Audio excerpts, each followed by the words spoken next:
Welcome everyone. Welcome to another stream on YouTube. Post Flash finale. Happy birthday, Dylan, in the chat. Happy birthday, Dylan. Hope you have a good day.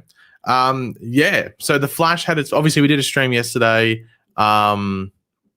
I don't know why I'm thinking did that happen. Yeah, we did a stream yesterday before the finale. And I did say that I was going to do a stream afterwards on Twitch. Internet issues, but I did say I was going to be streaming on YouTube the day after. So here we are. We can chat about everything that happened. And as you can tell by the title, we're going to be talking about what worked and what didn't. So that's going to be, I'm very intrigued to see people's just, actually, you know what? Give me like a one sentence thing you'd use to sum up the finale and maybe just a rating out of 10, maybe if you want to put it. Yeah, because obviously you can elaborate your thoughts and like go on like a paragraph or 3-paragraph thing or a 10-minute video. Or I think mine was like 20 odd minutes videos or something like that. But you know, I think you can easily sum it up in like one sentence, potentially how you feel about it. Hold on. Why is this stuffed up? Here we go. There was a thing I saw there I was going to answer. Okay, I won't answer that. I'll leave that to the end. But yeah, so we're just going to have a discussion, talking points, and I must say I rewatched it. So I wasn't actually going to rewatch it before I did this stream, but I was sitting there last night and I had something I was going to do in like an hour, but I was sitting there going like, I've got nothing to do. I'm sitting here staring at a goddamn wall. Episode's like 40 odd minutes, so I just rewatched the episode. And I have to say, and some of you might get annoyed by it, I enjoyed it much more the second time around than I did the first time. And I think the reason for that is because I knew that really bad sequence, which I think is the thing that brings down the episode by a lot. I knew it was happening. It didn't catch me off guard because to me, and I think a lot of you would agree with this, it was almost like a sucker punch. Is that a good way to describe it? Like the bit with the like the villains and stuff like that. Obviously, we're going to be talking spoilers, so if you're not seeing the finale, just a heads up. I just wanted to clarify just in case. But it was like a sucker punch. Like I was like, you just think you're getting there, you're going to see all these villains fight, and then they get killed off, or like, no, I guess they weren't killed, but like taken down in the worst possible way. And you're sitting there going like, what the hell is going on here? So I think it was a sucker punch. And so getting around it the second time and watching it, knowing what's going to happen, it lets you appreciate what everything else was, because I think everything else is actually pretty good outside of everything revolving around that. And it is a large chunk of the episode because we're jumping over here to deal with this, over here to deal with this, over here to deal with this, everything like that. And it is terrible. It brings down the episode by quite a lot. Well, I assume Cecile could fly. And that was because last week she just appears out of nowhere. Like in episode 12, she just appears in the future. Like, obviously we know she was in future Cecile's body, but she just appears out of nowhere. I'm like, can she fly? And I looked up the character online, and the character of Virtue can fly in the comics. So I was like, okay, she can fly, but we just didn't address it, I guess. And it wasn't made clear last week. And then this episode, she just starts flying like Superman. So I know it would have caught people off guard going like, what the hell? And also they don't make it clear it's future Cecile.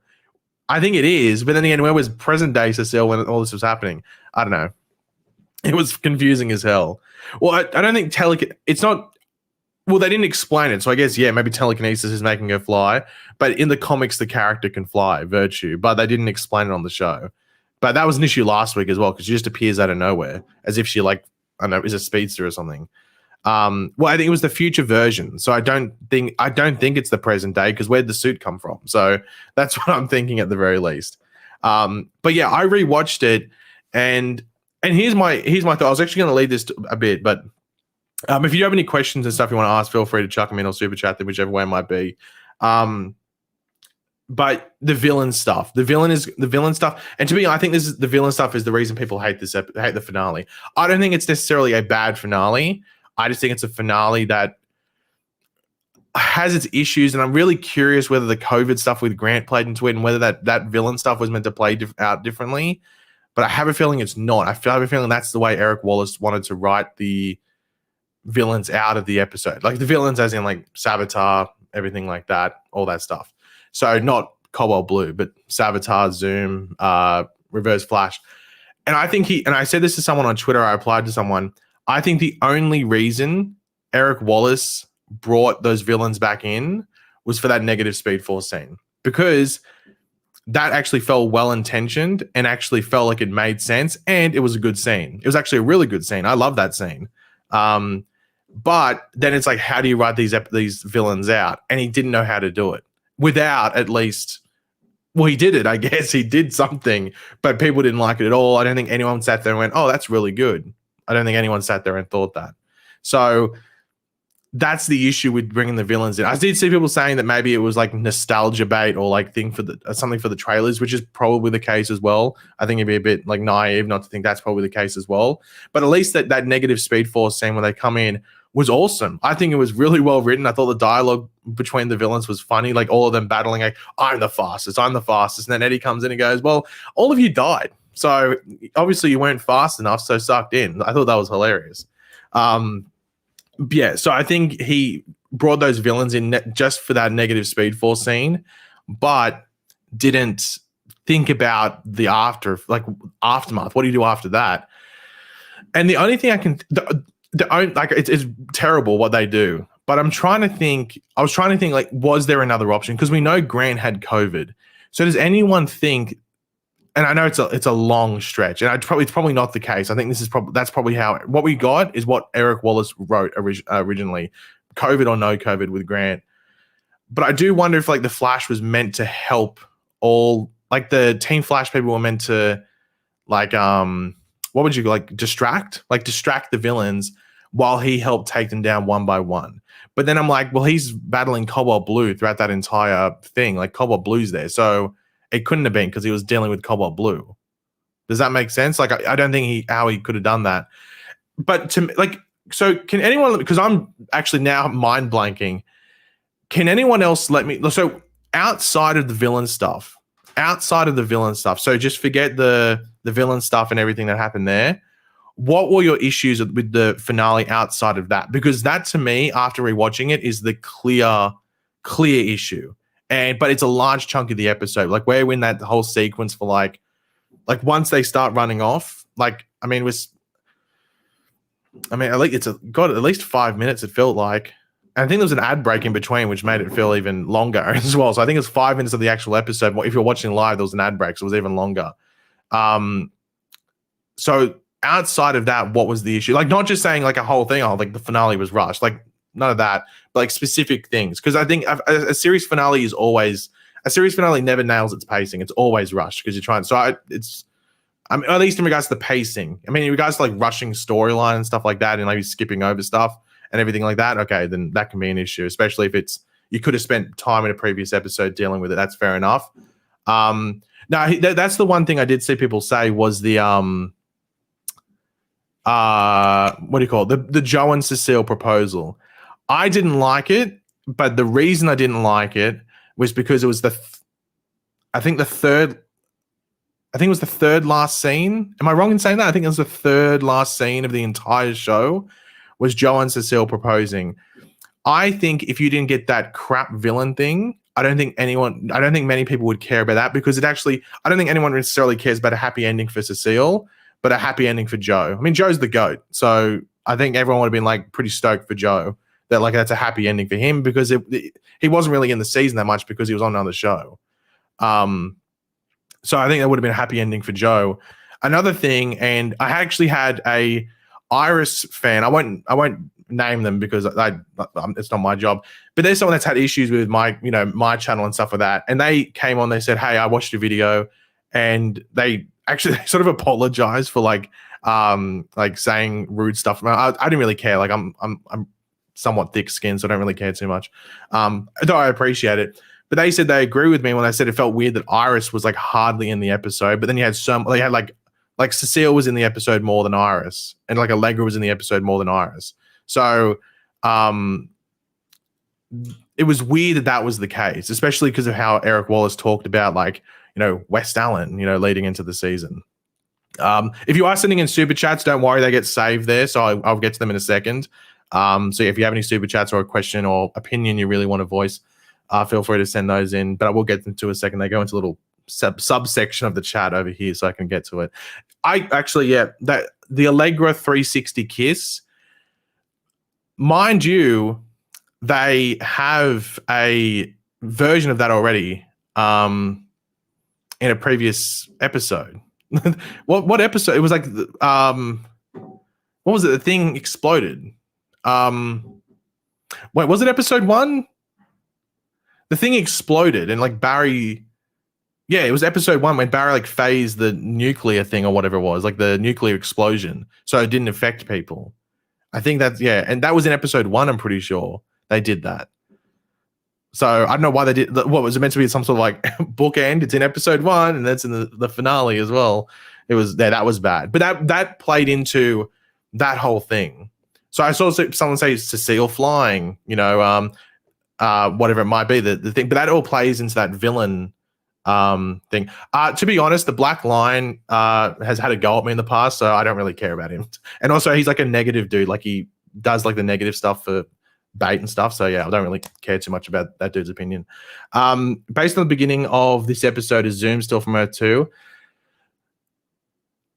I don't know because I don't know. It's hard to tell. They don't really. Do they address it? Did they address it? I can't remember if they did. They had because they just show him like sort of like going in and out and stuff like that, and then he appears like the mid-death. I wish we saw the other ones. Like I know we weren't going to get Godspeed, but I was hoping we would get like the Savitar thing, because he appears in the suit, which to me doesn't make sense because he died outside of the suit. And but the thing is, okay, SS Crowism, I'm gonna have to mute you, mate. If you say that once more, I'm gonna have to mute you. I'm just gonna have to let you know. So yeah, just a heads up. But I was sort of confused by that but then again, it's pretty clear he was meant to appear as like, what would you say, like Pizza Face Barry. That's when he was meant to appear. He was meant to appear as that. So, and Grant said that. So he was meant to appear there. I don't know necessarily where the suit comes from, if the suit was even meant to be there. Actually, I wonder if that was actually meant to be the case. Wait, hold on. Does anyone think the suit wasn't even meant to be in the finale? That'd be interesting. Because it's clear Grant was meant to appear in this negative Speed Force as the Pizza Face Barry, but then where would the suit have come from? So now I'm thinking we were actually meant to get like just out of suit Barry running like the Sabbath. I'm guessing he would have been. I don't know. I'm not too sure because where would the suit have come from? Unless like, yeah, I don't know. Maybe the suit would just show up. I guess they'd have the parts of it in the present day or something like that. I don't know. It's hard to tell. It's hard to tell exactly what it would be. Probably when he stabs Nora. I'm not sure exactly what that's in reference to. Do you mean like he would have come out of the suit once he was stabbed? Well, that's the thing. They didn't. I didn't think that was a bit of an error because the thing is that. Oh, actually, no, it isn't, because I actually said this and someone went, no, because remember the timeline changed. So that Nora, I don't think knows that Savitar is a remnant of her dad. Now, obviously, the one from season 5 did, but she, like, I don't know, what would you call it? Faded away. So, yeah, I'm not too sure. But we have Cody that came in and said, sorry. Okay, make sure I got that. I was about to click off it for a second. Cody said it was lazy writing just to rush the fighting scenes, in my opinion. Well, I think it was. I am curious. What do people think of the Cobalt Blue, like Barry fight in the negative Speed Force? Because to me, I think the solution makes sense, but I do think like I think we need another episode with Eddie as Cobalt Blue. Before that, I think if that scene takes place. But we've had another episode beforehand where we see Eddie with Cobalt Blue. I think that scene's really good. But we didn't get enough build up with Eddie being more manipulated by the crystal and spending time with the crystal to the point where that feels like it pays off well. That feels like it was rushed. But the actual scene itself on its own, I think, is good. Just in the context of the storyline, does feel like we're missing at least half an episode more with him. You know? Yeah, but that's the thing. That's the whole point, is that they had to. So the whole point of, I feel like people have missed it. I'm not trying to be like scientist, but like Eddie, not Eddie, Barry says at the end, the whole point is that he wanted to create a better world for his daughter. Like we watched the final monologue, and I think they actually set it up well. Like if Barry defeats Eddie and takes him away as the negative speed force, they're just going to pick someone else. And Eddie was the perfect person to be that avatar of the negative speed force that could coexist with Barry. And I think it's really well done. I think that explanation and where they leave that story works really well. I just think we should have gotten at least half an episode more before that. That's my issue. And I think that's why that scene on its own works, but in the context of the story doesn't feel that satisfying. But I do feel that like there was like the fight, like I think Cody did more like specifically talking about like the thingo, what do you call it? Like the villains. You can't defend that. Like, and as I said, I think as I said before, I think the only reason Eric Wallace brought in the villains was to do that negative speed force scene, like right at the beginning when they first show up, which is really good, but he didn't know how to write them out. I was trying to think like what else could you have done? Like, does anyone have another solution how you quickly get rid of the villains? My only thought was that Cobalt Blue was playing them and he needed them to like, I don't know, do something and then he like manipulated them and took their power, something like that. But even then, I don't think that would have pleased people. So I was trying to think of a solution around how you still have the villains in the episode, but they still leave like roughly around the same time. I do wonder what they could have been. My only thought is that Barry goes around and defeats them individually, because the thing is, people might have complained about that as well, but like Zoom was pretty much equal. Well, Barry in season 2 was pretty much equal to Zoom. They were pretty much equal. And now we've got a Barry that's 7 years more experienced. We know Barry is faster than Reverse Flash from last season. That's why he went into the negative forces and tried to become overpowered and ended up killing himself. So we know Barry's more powerful than that Reverse Flash. Savitar, we know because we know he's just more powerful than Savitar. At least maybe out of the suit, he's much more powerful. The suit maybe adds a bit more. So Savitar they could have left Savitar till maybe towards the end. And then Godspeed, Barry's more powerful than Godspeed. So that's the thing I think they could have done. And that's the only thing I'm wondering, did the Grant COVID thing affect that? Did Grant having COVID affect that? Or was that not even planned? Because it sounds like a very Eric Wallacey thing to make Allegra and Cecile and like, I don't know, Chillwayne didn't even do anything, but I guess Allegra and Cecile specifically on par of Reverse Flash and who did Cecile take down? Godspeed. Just make them overpowered and stuff like that. So if I was giving benefit of the doubt and like, I guess like a hopeful, like wanting to like give an excuse, but I just don't think that's what happened. I feel like Eric Wallace wrote it that way to give each Team Flash member their own moment. It didn't work. It should have been Barry taking them all on. And the biggest issue with this is that, so I know there's an Eric Wallace article. I'm probably going to go over it tomorrow in a video. I think I will. Yeah. There's a couple of interviews and I'll probably just compile them all together.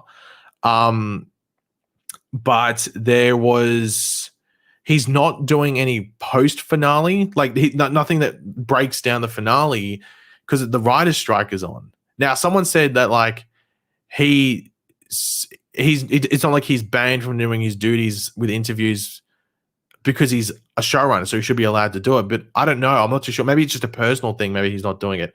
I'm not too sure exactly what the go is, but he didn't do a post-finale interview, which might be because he doesn't want to. I'm not too sure, but that's a wait and see. So that with the writer strike going on, we probably won't hear anything from Eric Wallace in regards to why he chose certain things or explaining certain things until, I guess, the writer strike is over. And then again, who knows how long that's going to go on for. If Grant COVID affected it, the villains should have been negative speed force manifestations. Something like that, or even... I don't even know how you would Yeah, I think the ending is just not that great. Like, not the ending, sorry, the ending, we'll get to that. The ending of those villains, that's the way to put it, just wasn't that great. Zoom and Godspeed destroy Central City. Well, at least we got to see them together, and I think that's probably what Eric Wallace intended. But I thought that scene was great. If you didn't think, just go watch it on its own. It's an awesome scene. I think it's a really good scene. And I think that's what I said in my review. The good stuff, because it's not just something's like, oh, it's okay. The good stuff in this episode is really good, but it's just like the bad stuff where you go, oh, why'd you do that? It's just like, it makes you really like a bit frustrated. The series is done. Series finale was yesterday, but thank you very much for that, Cody. Hopefully I gave some sort of insight into that, but thank you. Silhouette Animator said I wasn't expecting Max. That ending scene, I wasn't expecting it at all. I love that ending scene. I know some people don't like it. And I understand sort of why, because it teases stuff that you don't get to see. And I understand that frustration. And I did see people thinking, like, was that like Eric Wallace planting something in case they got season 10? I'm like, no, they knew that season 9 was their last season. It was their last season before they even started filming. So this wasn't like a potential plan for season 10. I think it was just an open ending. In regards to this live stream, if you just save the link, you can watch it. Also, it'll be on my Twitter. So if you go to my Twitter and you find like whatever this, like, series finale discussion, there'll be a tweet. You can click on that link and you can watch it. It'll still be on YouTube. It'll just be unlisted. It won't be public. But yeah, the Max Mercury thing at the end, like the one I wasn't shocked with was Avery Ho, because we've already met her. I mean, not a surprise, not a shock. We've already met her last season. Max was cool. I was surprised they chose Jess Chambers, but maybe they tried to choose like, just because Jess Chambers only came in the comics like 2 years ago, 3 years ago or something. So I think that's why they chose her, new character, or relatively new character. But yeah, I thought that was a really cool ending scene. I can understand why some people didn't like what it exactly was. I can understand that, but at the same time, I think it was a good thing, and it played into that, like, that new world thing where Barrett's creating a world that's safe for his daughter and everything like that. Yeah, while it was cool to see Max, my only question was, like, Max should be someone that's had the Speed Force in line with like a Jay Garrick. Like, that's what it should have been. And then you could have chose someone like a John Fox, yeah. Like, but then again, that's from the future. But then again, so was Jess Chambers, not that far from the future. But I would have, like, you'd prefer if, like, it was maybe the lightning went, because it seemed like it was all present day. That's at least what it seemed to me. I think it was all meant to be present day. It's not like it went, because Jess Chambers in the comics is from another Earth in the multiverse. Max Mercury's from the past, and Avery Ho is in China. So, but I guess they just made it all present day. Yeah.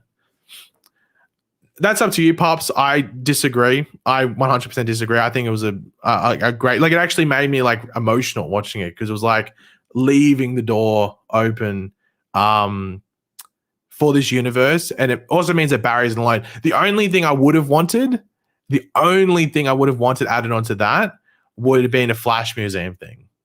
I think they should have done a Flash Museum thing, but then again, maybe they think that gives it closure in a way where, like, it ends the story. Like, we see how the story ends and stuff like that, which is maybe why they wouldn't have done it. Yeah, I'm not too sure. But I was pretty happy with that. I liked it. Stut. I'm gonna say Stut.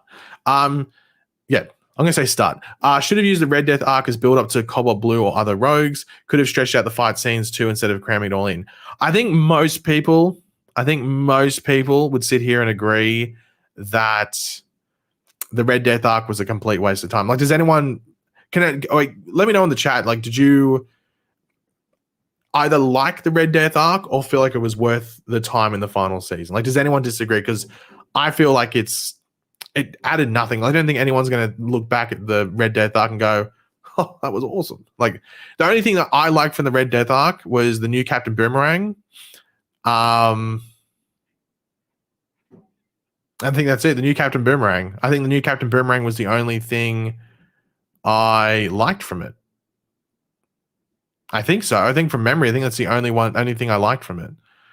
And that could have just been in the first episode. I mean, Captain Boomerang in that first episode, I mean, you only know he's like connections to Red Death until right at the end of the episode, like the, what would you call it, the post, like the stinger, like the end credit sort of thing. So, and he kills Beautiful had that episode, like that opening episode and everything like that. And Red Death was not Red Death, sorry, Captain Boomerang was just working for like a weird organization or something like that, something weird like that. But I thought Captain Boomerang was the only thing I really liked from that opening thing. And yeah, that's all I take from it, to be completely honest. So I think, and you know what, I might actually do a video. Once again, this is a video I'd have to like plan out. But I might do a video like sort of saying like how I think they should have done the final season in regards to, I think Color Blue is, and I get like a teaser would be, which I think most people would agree on from the face value of it, would be Color Blue is clearly the villain for the entire season. And you just get little things that sort of lead up to it. But then he gets revealed in like, but he's masked. I want him masked. And maybe he's like very blanket, like not blankets, that sounds like blank. Like there's not much going on with him. So he's like very mysterious. Because that's the thing that was a big thing for, especially like the first two, like I guess the first season, but specifically season 2 and 3. Like I think everyone remembers like the who is Zoom theories and like who is Savitar sort of theories and everything like that. And I think it would have been a good way to like sort of tap back into that. Though most people would have thought, well, it's probably going to be Rick Cosnet playing him, but we weren't sure about the identity around it. But like he's a mask, and because he wears a mask in the comics as well. Like Color Blue has this like white sort of like mask thing that goes on.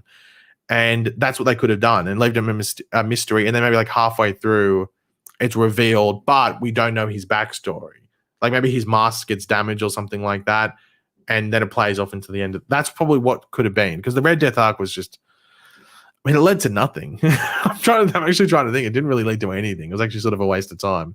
But I agree with you. Like there shouldn't have been any Red Death arc.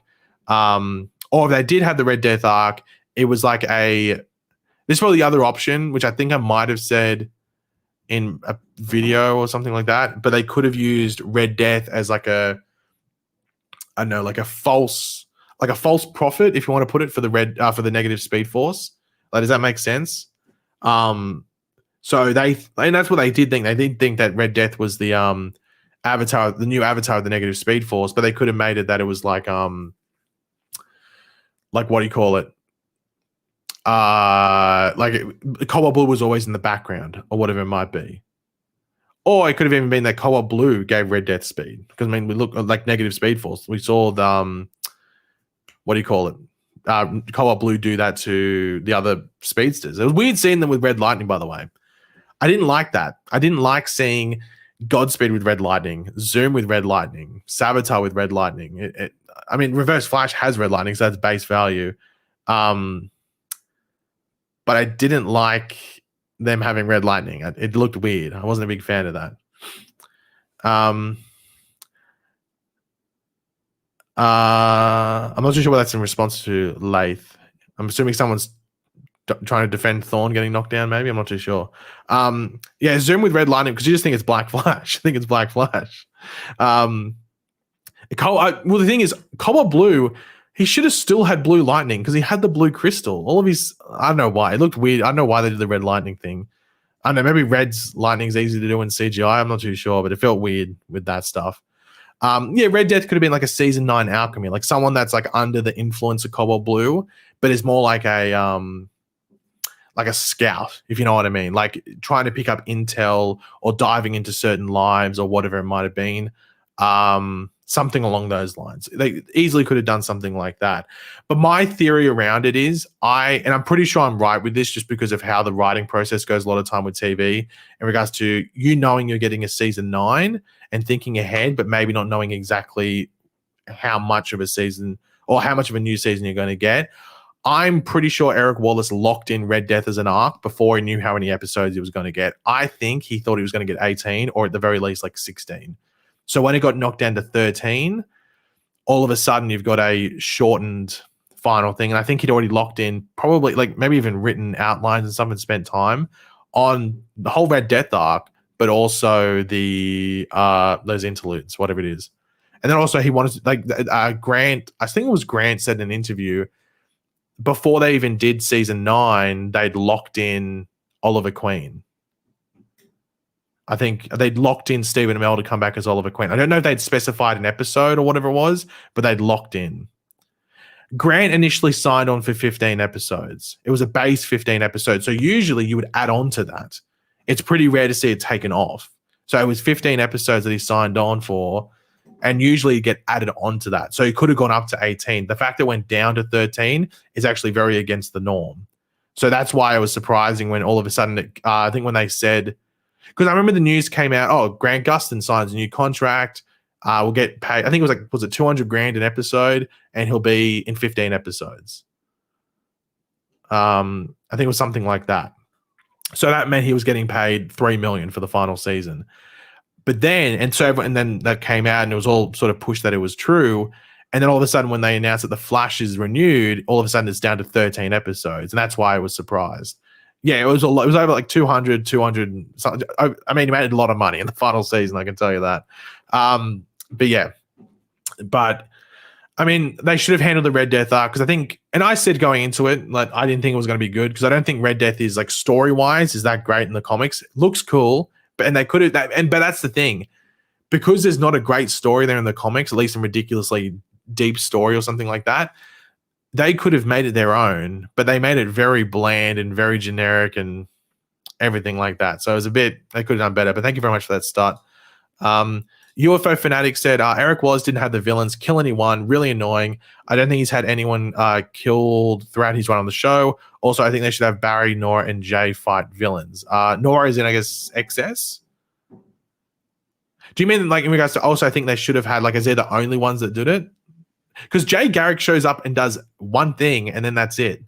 It was really random, because we were wondering that. I think everyone remembers we knew Jay Garrick was in the finale, but he was in that lineup against all the speeds. And like, where's Jay? And we just assumed that maybe, you know, he'd been taken out, maybe he had his speed taken, whatever it might be. And it wasn't the case. He was just chilling, just like, oh, I'll just sit back. I'll let everyone else do everything else. So that was really weird. It should have just been those 3 speedsters.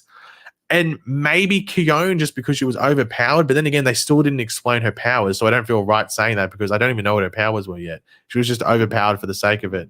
Like what Jay did when he showed up was pretty cool. But then that was it. I think they just had him there. It's almost like they wrote the script and forgot about him and just thought, oh God, we got to include Jay Garrick, got to include John Wesley Shipp quickly. So let's do it quickly. I mean, what he did was cool, but he should have been in that lineup there easily. 100%. In regards to the villains killing anyone, I mean, they didn't have the villains. Oh, so he didn't like zoom, like, for example, killing. He should have killed those cops. He should have killed those cops easily. Even if it was just that, I think everyone would drop like the, well, like wouldn't care if anyone else did anything, but he should have killed someone. Especially because he's a serial killer. Easily should have done that. In regards to Eric Wallace not killing anyone, I mean, like people have died, but like it's not. I mean, didn't Bloodwork kill people? I feel like Bloodwork killed people, but I might be wrong. Mirror Master killed someone. Mirror Master killed her husband or whatever it was. Who was next? Deathstorm killed people. I don't know. Did Reverse Flash kill people? Did Reverse Flash kill in Armageddon, or did he just attack people as Barry? I can't remember. Because I remember like in Armageddon when there's that news thing and he's attacking people. I don't know if he killed those people or just attacked them. I'm not too sure. And then we had I can't remember if he killed anyone at the end of season 8, Reverse Flash. Red Death killed one person. Red Death killed one person. So don't worry. Red Death killed one person. And well, yeah, probably. Well, yeah, no. I guess technically maybe Corba in the future, because where did she go? Did she die? I'm not too sure. But yeah. I wanted to be let know that I called the chunk thing on the hot take stream. Did you, Phantasm? I mean, yeah. I mean, to be honest, that was a scene that I was like, I sort of like, because it was this all side characters. It was all side characters, and it felt like it wasn't necessary. But I'm not surprised because we know that Chester, or Chester, because that's what his name is in the comics as well. That's Eric Wallace's favorite character, which always surprised me. I was like, really, favorite character? But anyway, yeah.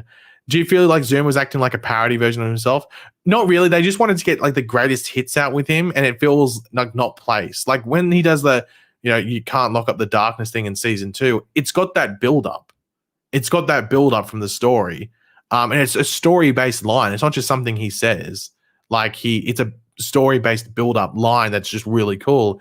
So when he says it with no context, just says it, it doesn't really work. It feels like someone's trying I think it was Eric Wallace trying to please the fans. You know what I mean? And the thing is that I've seen people say that they love that scene. To me, it felt a bit on the nose. I didn't mind it because I understand they're just trying to play the greatest hits with these things. But it did feel a bit, because there's no context. Back in season 2, it's got story build up for him doing that. So when he just says it, it just feels a bit random. But like, it was cool. Like, it was cool to have. Everyone was wondering if we were going to get Tobin Bell back as Savitar. I think he only has like 2 or 3 lines, but it was cool that they had him back as Savitar because there was that line in the trailer and it didn't sound like Tobin Bell. And then we get the episode and it's Tobin Bell. So I thought that was pretty cool. I mean, we knew Tony Todd was going to be Zoom, so that's not too much of a surprise. But yeah, I think like villains have killed people, like, but not just but in this final thing, no, I don't think in this, like, especially the Cobalt Blue thing and this final thing with the villains returning and stuff, no, nothing at all. So, but I'm not surprised. I don't know, like, what's the thing? Is it a pacifist? Is it a pacifist? Is that the thing where you like sort of resist violence or whatever it is? Here we go. A person that believes that war and violence are unjustifiable.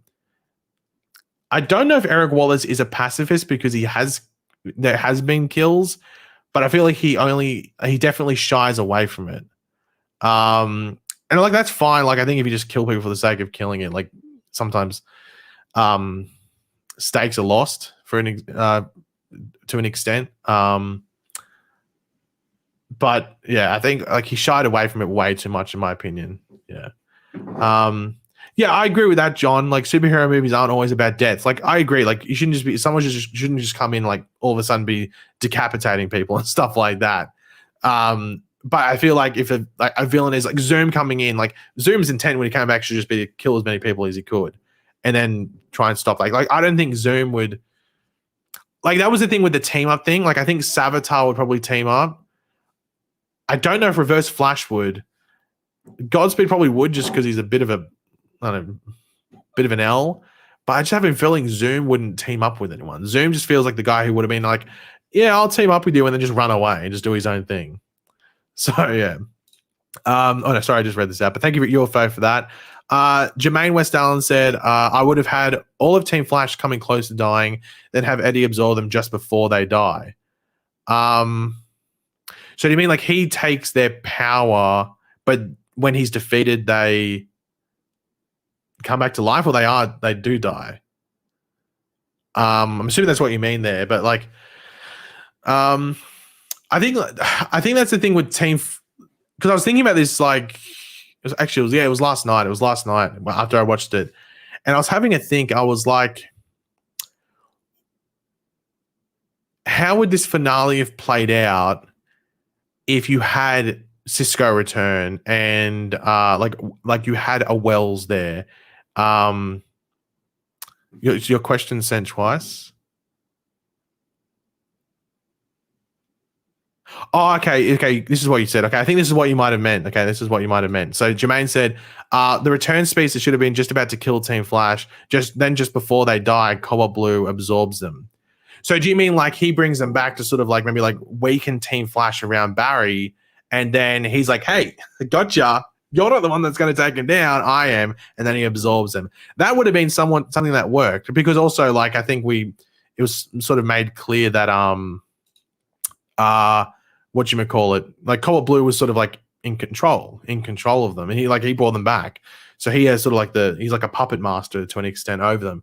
And I think To be honest, I think that could have worked, but I think it's like people have such like I don't think people would have cared too much if he did that to Godspeed or Reverse Flash. Mainly Reverse Flash because we've seen him so much. I think people were annoyed about Reverse Flash getting taken out because goddamn Allegra one-shotted him. Not even battled him, just went and then it was gone. Like it was so yeah. But people were waiting for Savitar and Zoom to return for so long. And sure, like they probably got better scenes, like at least more prolonged scenes, I guess, maybe than the other ones. But I think people still might have been annoyed if that happened. But if there was a bigger action set piece where they were winning, I think that would have been probably accepted a bit more. You know what I mean? So like if like you had Zoom, you know, absolutely nailing and bashing whoever it was and about to kill them, and the same with Savitar on whoever it might be. Let's say it was Zoom versus Jay Garrick and and Savitar versus Nora. I mean, we got Savitar versus Nora, but like also Zoom versus Jay Garrick. I think people probably would have accepted that a bit more if they were on the brink of killing Team Flash and maybe even the Flash himself, and then Cobble Blue absorbed them. I think that would have been something that could have worked. I think, but that's all hypothetical. That's all hypothetical. Yeah. So it was weird. In my review, I said the Savitar Nora one was probably the one that made the closest thing to making sense. I guess the Kyone one because she's overpowered as hell, but don't understand what the hell she does. Still don't know what her power set is. But I thought the Savitar Nora one made sense, and then someone was like, yeah, but the blade is like only like a bit of it comes off. It's like maybe like if let's say the blade is that long on Savitar, it's like yeah, it's probably about that long. Only about like that much came off when Nora phased it. So the rest was still like, you know, like she's still being stabbed by it. And I was thinking, it's like, and then I rewatched it and I was like, oh yeah, that does happen, doesn't it? And you do hear a noise, I'm pretty sure. Like when I was rewatching, I think you can hear a phasing noise. So it's not like she gets stabbed and then phases. I think she phases just as he stabs. That was the one I was actually somewhat fine with it. But yeah, I think like it still played into the whole rushing sort of aspect of it. But it's probably the one to me, if you've got to say one makes sense, it's probably that. It's probably just that. But yeah, I think if something like this played out, like Jermaine's saying, I think it probably would have been maybe a bit more well received than some of the other ones. But that's all hypothetical. That's all hypothetical. It should have been Speedsters versus Speedsters fight. I think in a perfect world, if Wally, and here's the thing, I wouldn't be shocked if Eric Wallace, and this could be changing his mind, seeing how people respond to the finale. But you could, like, I think in a perfect world, you have Barry, obviously the Flash, Nora XS, Jay Garrick, Bart, and Wally. That's 5 speedsters. And how many speedsters show up at the end? You have Cobalt Blue, Zoom, Godspeed, Savitar, Reverse Flash. That's 5. Would have been 5 on 5. Perfect. That would have been perfect. But we knew going into this we weren't getting Bart. So I don't know who you would have brought in. Maybe like, I don't know, Accelerated Man. Maybe that would have been funny. A bit of a late minute cameo there. I don't know, Jesse Quick. I don't know, something like that. But we knew Bart wasn't going to be there. And like when Wally was, well, Keenan Lonsdale was in Australia. He was already booked for something. I think he'd been booked for like a concert sort of series thing months in advance, probably before the Flash was probably organizing their finale. So that's just the thing. It's like with Cisco not showing up. Like I think a lot of people were really disappointed when we didn't get Cisco. And I completely like I was really annoyed that they didn't even acknowledge Cisco. Like I was thinking that we were going to get Barry in Star Labs. Like we didn't even get like a final moment with Barry in Star Labs. Like we didn't. Like I thought we were going to get a final moment like Barry walking the halls of Star Labs or something like that. Or like, you know, maybe they were going to commission like the Flash music, something like that. I thought there might have been something along the lines of that. And then there would have been that photo, you know, the photo of like original Team Flash, like let me try and find it. Like this one. Oh, that's zoomed in. We don't want that zoomed in. So we want like something like this. Like that photo would have been picked up or something like that. Something along those lines. I think it would have been cool if we had something like that. And and like it would have recognized Cisco. But even the bit where like Caitlin was on the phone, why was she on the phone to her mum? Like no one cares about Carla Tannhauser. Put her on the phone to Cisco. Let her go, Cisco. Yeah, and like give her updates. Like, yeah, I'm sorry you can't be here. It's a shame. Like something like that. There should have been like no one cares about Carla Tannhauser. Yeah, that should have been what happened there. It was just a bit disappointing.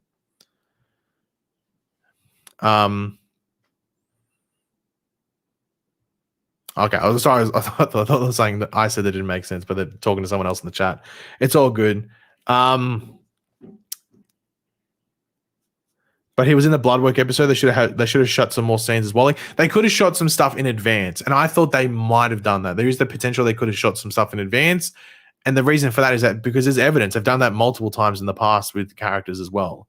But yeah, it's a shame. We knew it was sort of hard to tell whether Carlos Valdes was being legit in regards to whether he was going to be in the finale or not. It was a bit disappointing because I think Cisco would have been there, would have made a lot of people happy. So yeah, but it's disappointing there wasn't even like a reference. Like there's no visual reference of Cisco, I don't think, and there's no mention of him. There's no mention, which is I think disappointed a lot of people, and I can 100% understand if people were annoyed by that. Lone Wolf said Reverse Flash got taken out by Allegra worst decision. It was, I think, I don't know, was that the one that people were annoyed by the most? I'm not too sure because to me, the Cecile Superwoman scene or something, whatever it was, when she starts flying was stupid. But I don't think people cared about Godspeed enough. So I have a feeling like the Reverse Flash one would have been more insulting. So I'd say probably that one's the one that annoyed people the most. Because at least with Zoom, at least we know Kiona's overpowered. Though they haven't explained it, at least we know she's overpowered as hell. Like she's like a force, like a life force sort of thing. So I guess it makes some sort of sense there, though it felt a bit weird. And the Nora Savitar one was, as I said, I think it was the one that made the closest it was the one that was closest to making sense. So yeah, I think the Reverse Flash Allegra one was probably the most annoying one, at least from what I could tell online. David Hatcher, Super Chat, thank you for his support, David. Lone Wolf also said Barry being a human punching bag was insulting. I didn't mind that because that was the whole point. He didn't want to fight back. He wanted Eddie or the Reverse Flash. Oh no, Reverse Flash, Eddie or Cobalt Blue or the Avatar for the Negative Speed Force to sort of, give in to what Barry was trying to present to him and not fight back and fuel that rivalry. So to me, that made sense. But as I said, I think that whole scene in the Negative Speed Force with those two needed conflict beforehand. But unfortunately, we didn't get that conflict.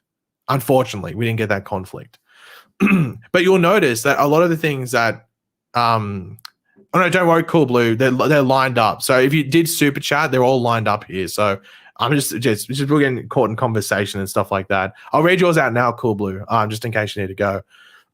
But I was fine with this. It just needed some build up. I think that was the issue. But thank you very much for that, Lone Wolf. Cool Bonnet. Here we go. Cool Blue.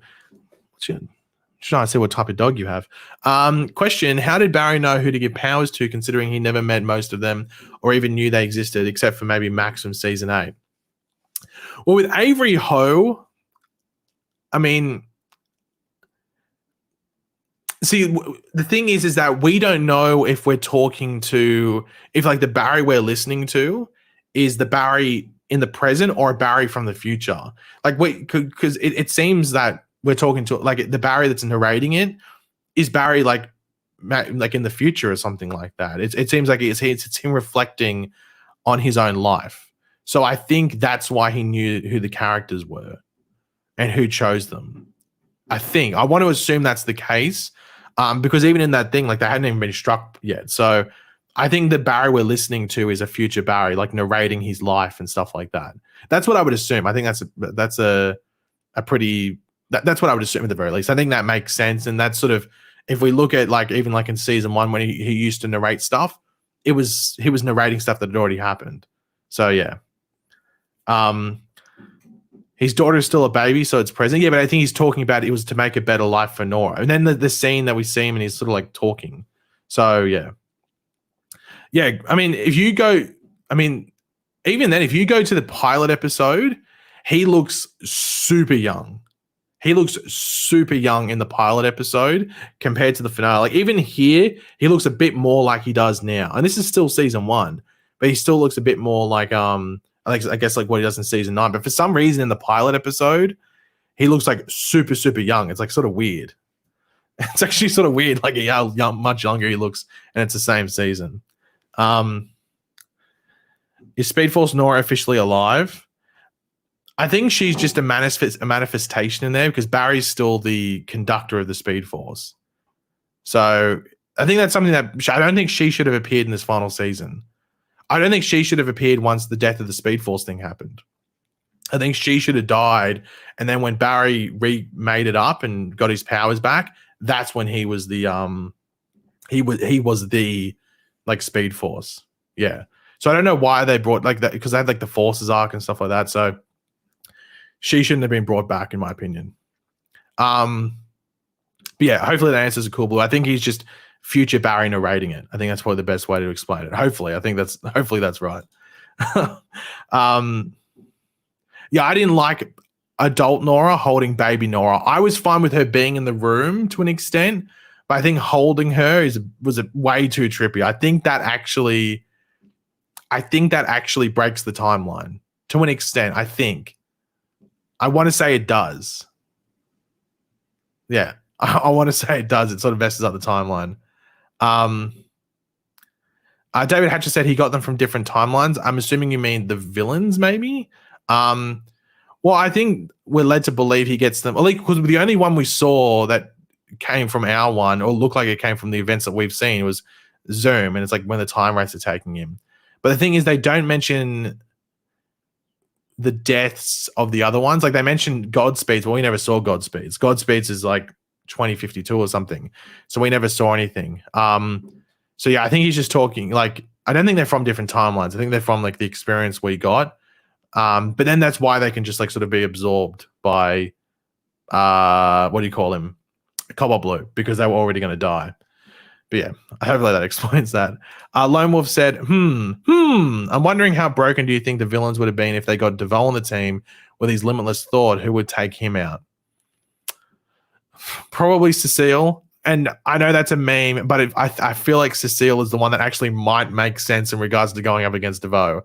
So Lone Wolf, I don't know. I think Cecile, if they use mental powers, is the only one that actually, I think it's the only villain people would have been like, okay, I think I could see you taking on DeVoe. I think that sort of makes sense there. I think potentially. I want to say that. But I'm not too sure. I feel like that would still get people angry. I feel like because this DeVoe was such a big thing. Cecile would put DeVoe back in that wheelchair pretty much. By the way, Cecile did fly. Yeah, she did fly. I mean, I would have called people off guard because in the last episode they didn't specifically say she could, though it feel like that could happen. But yeah. I feel like Cecile would have been the one to take on DeVoe. DeVoe coming back would have been cool, especially if they made him, because the thing is, the moment before he dies is actually when he's the AI DeVoe, and you could have gotten like that AI, like even like a CGI, like robot-looking DeVoe sort of thing if they wanted to do it, which would have been pretty cool with his voice, if they wanted to do something different. Yeah. But thank you very much for that, Lone Wolf. If GPG, if that's about the Twitch thing, I actually already did it. I already made you a mod. So if that's about that, let me know. If it's not, and I do need to check that in the DMs, let me know. But if it's about the mod thing, I already made you a mod. I think I did it yesterday or something. So yeah, but I'll show that. Just so yeah, thank you for the super chat. It's weird that the only reference to the multiverse was Jay Garrick saying he learned that trick from the Earth 90s Flash. And also, I don't know what that reference was. So has anyone watched the 90s Flash show and know exactly what that was in reference to? Because I did see people saying in Crisis that like Earth 90 Flash sort of absorbs Barry's speed so he can't get on the treadmill, which is fine, but he absorbed negative Speed Force. So negative Speed Force cancels out the positive Speed Force. So technically that would have cancelled out Jay Garrick's speed. But then again, maybe we don't see Jay Garrick run, so maybe that's why. So it is referencing Crisis. It's not referencing anything from the 90s. Okay. I wasn't too sure. But then again, we don't see Jay Garrick run. So if he started running and using his speed, I would be like, hold on, that negative speed force you just absorbed should make you not running. But he didn't run, so I guess that makes some sort of sense. He could have maybe balanced it out. I mean, Jay's a scientist, so maybe he could have balanced it out. It would have made some sort of sense there. But yeah, I'm not too sure. I would have laughed so hard if DeVoe came in on a wheelchair with Thorne, a wheelchair off. That would be funny. Jay was so underutilized. I agree with that. I feel weird that they didn't use him in the speedster lineup. And it's not like John Wesley's ship would have been like, I don't think he was doing anything at the same time. So it feels a bit weird that they wouldn't have used it. Yeah, bit of a disappointing. Dan Campbell said, I generally liked it. Better a jovial finale than nothing at all, but letting Thorne and Zoom get beaten handily in the space of minutes cheapens the villains and cheapens Barry's accomplishments in defeating them. I agree, but I think they should have had Barry defeat them all. It just shows how much more powerful he is now compared to season 1, 2, and 3 with Savitar. So that's what I think that's what they should have done. Once again, we haven't got any word from Eric Wallace because I don't think he's doing interviews because of the writer's strike, because everything that's coming out about this, it's like if you see anything that says like, oh, showrunner talks the Flash ending or what could have happened or something like that, all this stuff is coming out from like 3 weeks ago, before the writer's strike happened. So I guess they quickly got in contact with him, or he sent them an email, something like, hey, if you want any questions answered, let me know now because I won't be talking once the writer's strike starts. So yeah, but I do wonder if Barry was meant to be there and COVID affected, because it feels really weird, but it feels like a very Eric Wallace thing. Yeah, he did an interview with Entertainment Weekly, but if you look at it, it says all the questions came from before the writer's strike. So that's what I'm saying. They're all from before it. So yeah. Yeah, I agree with that. I agree with that, Dan. And it feels a bit cheap. But the thing is, I think most of the finale, if not pretty much all of the finale, outside of all that issues surrounding the villains and the side characters taking them down, I think it's pretty good. And I implore people to go rewatch it. And even if you want to, like, just, I don't know how you can, like, I don't want to say you have to skip it because then like it's hard to like exactly know where. But I think if you take that villain, and it's bad, so I'm not excusing it, definitely not excusing it. I think it's a bad issue there, bad decisions there. But I think if you go and rewatch the finale and just sort of skip over that, or just sort of try and ignore the bad decisions there, it's a pretty good finale outside of that. Skip the bad parts and it's only 5 minutes. I disagree with that. I think someone said it before. It might have been a super chat. I'm not too sure, but I'll mention it now. The back third, I think, is pretty well done. I don't think the Joe proposal was horrible. I think it was not a good decision considering the rest of the finale, because it's not just a Joe moment. It's a Cecile moment. And Cecile also tries to like overtake it as well. Yeah. So yeah, that's the thing there. But like the thing is, it's a rocks and diamonds. I said that. I think I said that on my review. I think I said it on Twitter. Anything that's good is really good, and the bad stuff is just pretty bad. Like not really redeemable. Like it could be shifted a bit to be better, but as it is in the finale, it's not very good. Yeah. So that's probably the best way to put it. But thank you very much for that, Dan. Once again, Dan again. They should have invited the Rogues from earlier in the season and Grodd to help defeat the evil speedsters. Do you mean the meme team or like Captain Boomerang, stuff like that? I mean, I'm surprised they didn't use the Rogues more, to be completely honest. I am surprised they didn't use the Rogues more. A lot of people thought they were going to continue into the interlude episodes or maybe the end of the season, because they just run off. If you remember the Red Death arc, they just run off. And I think even the guy who played Rainbow Raider, he said that like there's not even like, they deleted the scene from episode 5 that has him like running away or something, or like I think it's like him and another villain, or I can't remember who it was. It might have been Captain Boomerang, and they're running away. So I don't know why they didn't address that or like do anything further with that. It's a bit weird to me, but yeah, a bit odd. But yeah, they could have used the Rogues. I mean, it would have been pretty interesting if they did that. but they chose not to. Noah said, I've been watching your channel since season 2, and I appreciate everything you've done over the years. I was pleased with the finale, but it was definitely rushed. I blame the interlude episodes. I think if you take, I mean, we got the Oliver Queen episode, goated episode, so you can't take that away. You got to keep that. But I think, like, I mean, I struggled. I was sitting there last night, and I was thinking, what were the interlude episode? I was like, I know it was the Hazard episode because someone made me rewatch that goddamn clip on Twitch. And I was thinking, what the hell were the other two? I honestly could not remember what the other 2 interlude episodes were. I had to look it up. I completely forgot the Dreamer episode even happened. And I completely forgot about that. I don't know what you would call it, like the time loop, whatever it was. Whatever that episode was, like they were stuck in that room or whatever it was. I completely forgot those 2 interlude episodes. I probably would have forgotten the Hazard episode if someone hadn't linked it to me and forced me to watch it on Twitch. Yeah, was it you? God, Ailk?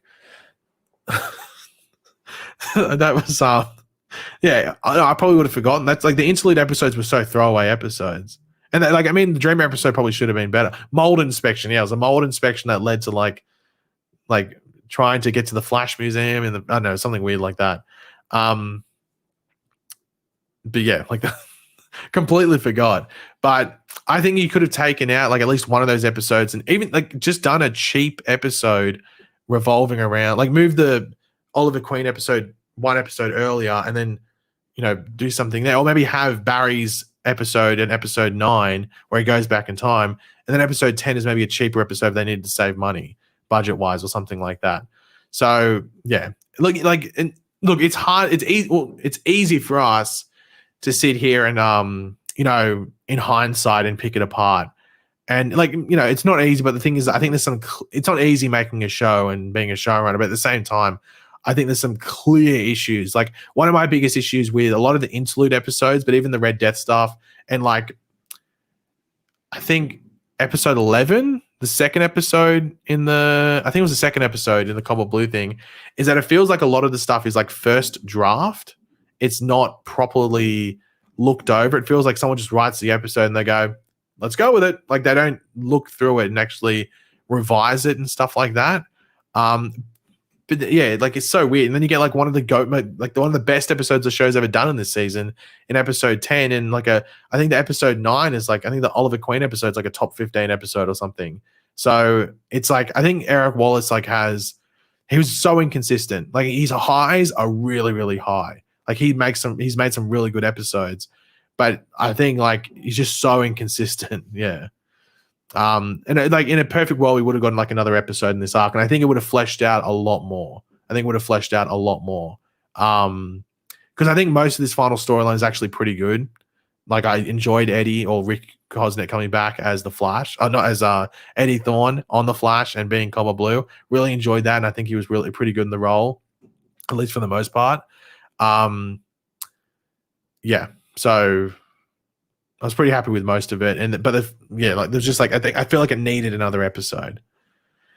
Episodes 9 and 10 this season were my favorites. Well, my favorite episodes this season. Finale was decent. As I said, I think the finale is getting way too much hate for what it is, but I feel like that certain decision with the villains deserves the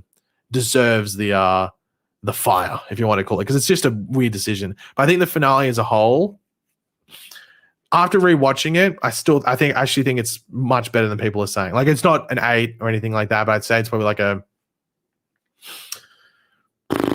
7, especially as a Flash fan. I think it's a 7. Did your opinion change on Eddie's running in your rewatch? Yes, I think he ran weird. The first time I watched it, I thought it looked cool, and then I watched it the second time, and it looks like he's like, I don't even know how to describe it. It looks like he's floating. I don't know. There's one shot where it looks cool, and then they show this. Look, one of the shots he looks good, and another shot he looks really weird in it. I can't remember maybe I don't know which one it was, but one of them looks really weird. Yeah. But thank you very much for that, Noah. Hopefully I answered that as best as possibly could. Dan said Grant got 200 grants an episode, which is true. I do wonder if, I mean, I don't think Grant's going to post on Instagram, here's my pay breakdown, exactly what I got. I think Grant wouldn't have been very happy that they went out there, by the way, initially, that he was getting paid that much for the final season. But yeah, but he got paid pretty decently for the final season. Eddie Harito, yeah, that's what I mean. I thought he was like just like menacingly, like it looked like how a sprinter starts off. You know, it looked like he was like speed skating to an extent. Like if you ever watch speed skating in like the Winter Olympics, it sort of looked like that, but in like a very menacing way. But on like the rewatch and stuff like that, I was like, oh, it actually does look a bit weird, because I saw people really hammering it. I don't think it was as bad as what people were saying, but like it does look, especially one of the shots, it looks pretty weird. But yeah, villains were severely underutilized. Disappointed. Yeah, like I mean, I'll still stand by it. I'm pretty sure Eric Wallace mainly wanted to bring them back for that negative Speed Force scene, which is really good. I think that scene's really good. I think it's really funny. I think a good display of just having them all interact with it was really good. But just the way they were tapped out, if you want to put it, I don't think it was great. I think they probably should have worked around that. Yeah, I think they should have worked around that. That's probably the best way to put it. But thank you very much for that, Sabidi. Hopefully I pronounced that correctly. Lone Wolf said, odd. It's odd Eric also gave Godspeed the longest scene, but it was just to milk Cecile. That was weird. I did notice that on the rewatch. I didn't realize the Cecile scene went on for so long, at least in comparison to the other ones, until I rewatched it. I was like, wow, this scene goes on for quite a while. Yeah. Yeah, not good. Not good. I don't even know what she did. Did she kill Godspeed or just like fry his brain or just knock him out? I'm not even sure what she did, but yeah. I mean, I'm noticing that a lot of like the negative stuff is about the fight scenes and stuff like that, which I think is warranted. And I think Eric Wallace probably look back at it and go, okay, maybe I should have, because everything, no one's really picking apart too much from anything else in the episode, because it's all either just like fine or it's actually like really good. But I think that decision there with all these side characters is to the thing that's going to like haunt the finale. Like the thing, like it's definitely the downside of the finale. Like I remember the downside for the Arrow finale was the fact that Oliver was dead, but they still tried to do something with him. Like I don't think the Arrow finale is that great, but I still think it's probably the best finale that's, at least in regards to a whole, that the Arrowverse has had. Though I do think this finale has better moments in it, but as a whole, I think the Arrow one's better. But yeah, like I'm not surprised Eric Wallace gave Cecile the longest scene, though. It's not too much of a surprise. GIO said, I think if Cisco and Bart were in this episode, it would have been one of the best episodes. By the way, I love this episode and the ending gave me peace. I love the ending as well, GIO. I don't necessarily love the episode because I find it hard to ignore the villain thing. It's just so in your face, and it was something that they was in the trailers and the promo stuff and talked about a lot. So it's hard to ignore it. So I don't think I think if that was done differently, even in like a based way, like in a basic way where like Barry just defeated them all pretty quickly or something like that, I think I borderline maybe would love the finale as well, because I think it gives closure to the series and most of the characters, at least the characters currently on the show, in a pretty well done way, especially Barry. I think they leave Barry off in a really, really good spot. And in going into the finale, that was my main like want. It's like, I don't care. I guess like Iris goes along with Barry, but I don't care about what happens with Cecile or Chester or anything. There was only like really like two things I really wanted leaving out of it. And that was like Barry and to an extent Iris, just them as a thing were like left in a good spot. And also that Caitlin was brought back to life. And I thought Caitlin was. I was like, I'm pretty sure she is. I'll be very surprised if she's not. But everything else in the finale, I think, in regards to like wrapping up stuff, I think was done pretty well. And I'm pretty happy with it. I don't know if I'd change much. Like maybe you could change exactly what the final scene is. But for what it is, I think it's pretty well done. Yeah, well that's the thing. Legends got 7 seasons and didn't even get a proper finale. So yeah. But yeah, thank you very much for that, GIO. Josh Z might I say, maybe I'm wrong, but I feel hating on this series finale is to misunderstand the Flash at its conceptual level. Barry never did anything without the help of his team. He was never going to do it alone. I mean, that's true, but I think it's also like it's not necessarily that Team Flash took down villains. I think it's the fact that like they nerfed the villains to like a ridiculous level. Like I'm trying to think of a comparison. I mean, it's like saying, let's use a Pokemon reference. It's like having your level 100 red Gyarados, and that's Reverse Flash or something. And then you've got a level 25, I don't know, what's that? Kakuna? What they like the Kakuna? Or yeah, Kakuna, I think it's called, like the thing that turns into the big B. And it's taking down the level 100 Gyarados. Like it shouldn't be happening. But if it was like, but Barry could be the level 100 Gyarados and he's taking on like some like 5 level 80 Dragonites or whatever it is. Weird reference, but that's what I'm talking about. And like I think that's the issue. And I don't think it works. I think if you had the way I wish it could have worked, and I think it would have allowed Eric Wallace to give Cecile a moment, give Allegra a moment, give whoever it is a moment, is that Barry was alongside each team member. So Barry was going along. And that's what I thought was going to be the case. Because the worry was that you were going to have Team Flash, like Cecile versus someone by herself or whatever it is. And my whole thought going into it was like, well, I hope that Barry is alongside of each of them. So he helps a Team Flash member or a Team Flash member assists Barry in taking down a villain each time. And maybe that was the original plan, because to me that seems like a good ending and allows Barry to work with a Team Flash member, if not all of Team Flash at once, or at least in one sort of sequence of the episode. But that didn't happen, which is unfortunate. I don't know if that was the original plan. I don't know if the COVID thing, the mystery of the COVID thing is still have to come out, because Grant was out for 10 days or whatever it was. Was it 10 days or 7 days or something? I think in the episode only, so I'd love to hear that. I'd love to hear if that was actually what was meant to happen. But it's what we got. So at the end of the day, you can't really change that. So yeah, unfortunately. So, but yeah, I think people are over hating the series like this finale too much. Like I'm seeing like 1s and 2s out of 10s. I'm like 5 minutes of the episode doesn't take it, but I don't think it's any higher than if you remove that villain stuff, I think it's like a 8 or 9. I think everything else in there is really good, for the most part. But that villain stuff just sort of really, really tears it down. So I can understand people not liking it, the episode as a whole, or maybe giving it like a 5 because of that. But yeah, I'd love to hear like what exactly happened. But thank you very much for that, Josh. Kavon, hopefully I pronounced that correctly. I'd be more okay with the team beating Legend if the team barely won. They should have been beaten, bruised, and barely alive. Chuck should have burns. Well, Chuck should have probably been dead. He got like Palpatined. Or whatever it was. Like he got absolutely. I mean, I think they said like the reason that didn't happen is because he's like the black hole or whatever it is at the end of the episode. But I mean, still, he got absolutely annihilated. Absolutely annihilated.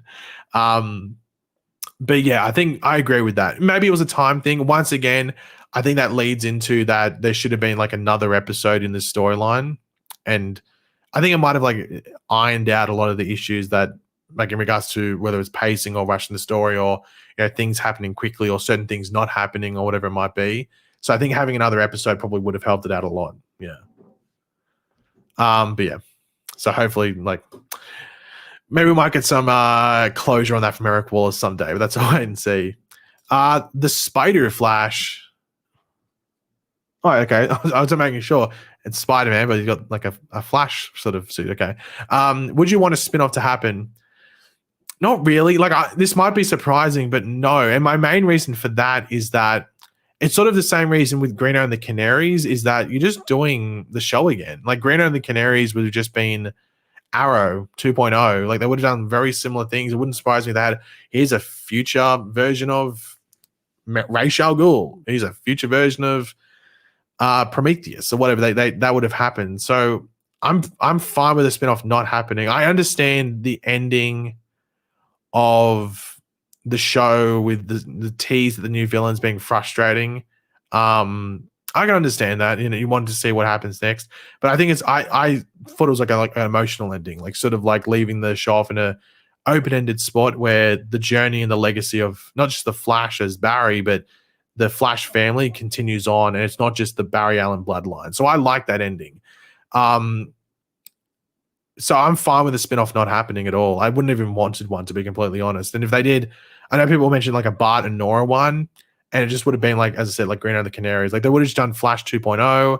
And let's be honest, it probably wouldn't have been set in the future because it's just expensive to do future stuff. Like constantly put up like different things to make it look futuristic. So unless like, so I guess you had like, unless like what Bart and Nora just went back to the present day, but then where's Barry? Like where's the Flash?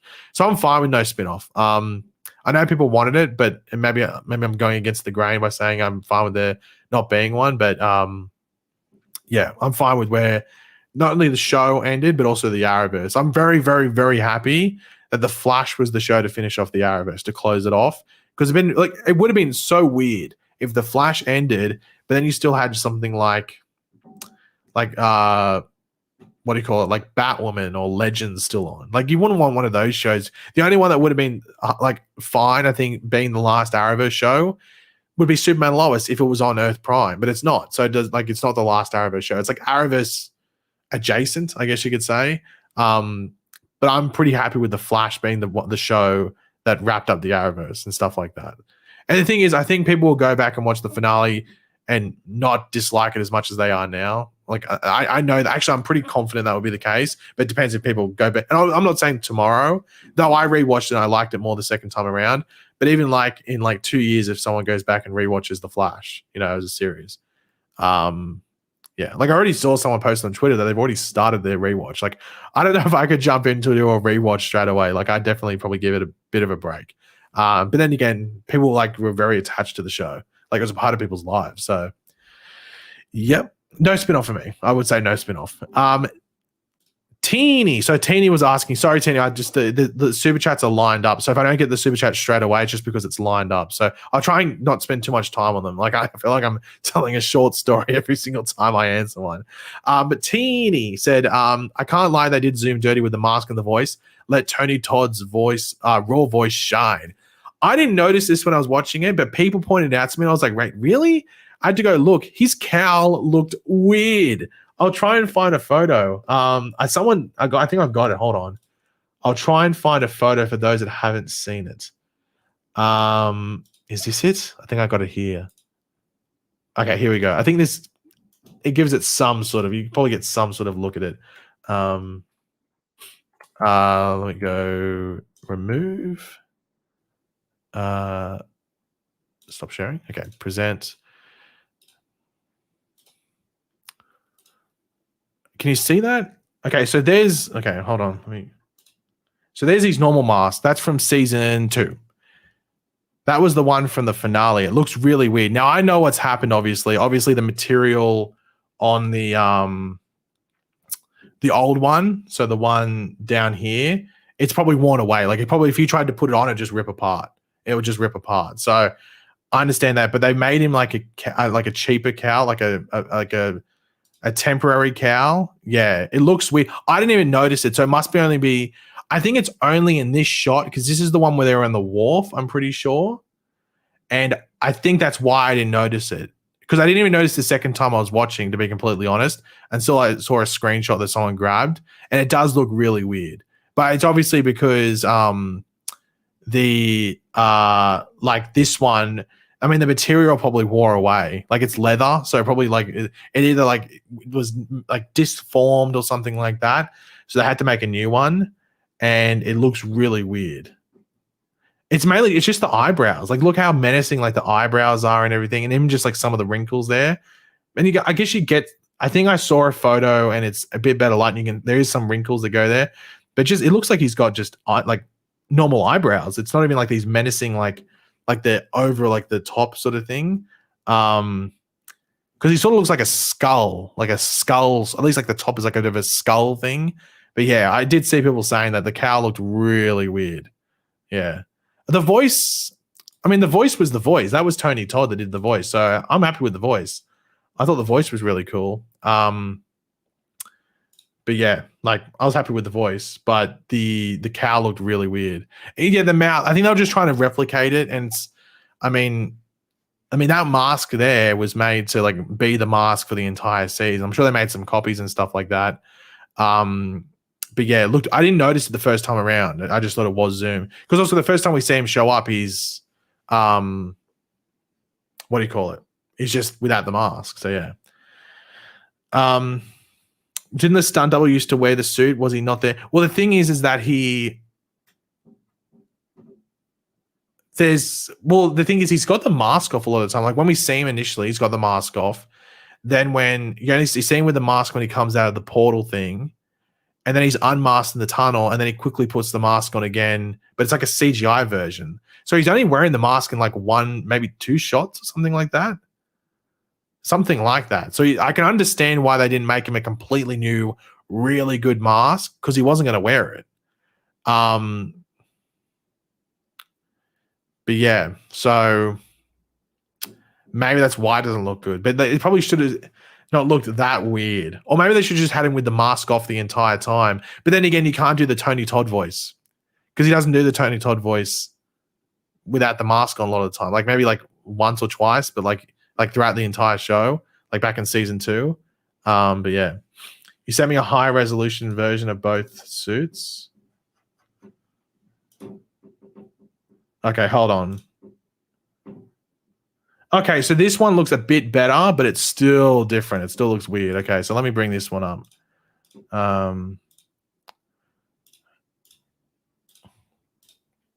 Okay, so hold on. There we go. So that's what it looks like there. See, I think like, I don't know if this is the same because it's like different quality and stuff, but like you can see the difference. So yeah, as I said, I thought it had wrinkles and stuff like that, but it's even just like, it's the eyebrows. It's like the things that go over the top. It seems like they protruded more and made like a bit more of like a skull type hollow sort of thing. But yeah, so that's why it looked a bit weird. Thank you very much for that, Teeny. Hopefully I answered that correctly. GIO said, I think the fight was good because these villains are way too slow for this leveled up Barry. We saw how slow he made Thorn look back in season 7 finale, so Barry getting helped by Team Flash made sense. Look, I disagree in regards to Team Flash taking them down. I would agree with this if Barry was a part of each of those fights. I think if Barry assisted, like let's say Cecile used her telekinesis to hold Godspeed up, and then Barry came and like lightning through him and knocked him out, I'd be happy with that. If Nora like ran around Sabotage so he couldn't get out, and then Barry came in and gave him like a supersonic punch, I'd be happy with that. If Reverse Flash was like who like Allegra, I know like I mean Allegra's pretty lame power wise, but I mean like blinded Reverse Flash or something like that, and then Barry came in and like knocked Reverse Flash out. Like all these, if they wanted to do it quickly, involve Barry. That's what I would do. Involve Barry. Who was the other one? Zoom. And then with Zoom, like, I mean, I guess you do it with Keone or Chillblade. Maybe they like, actually a cool Zoom one. I wonder what people think about this. A cool Zoom one would have been he charged. So you remember back in season 2, it'd be a throwback to like the season 2 thing.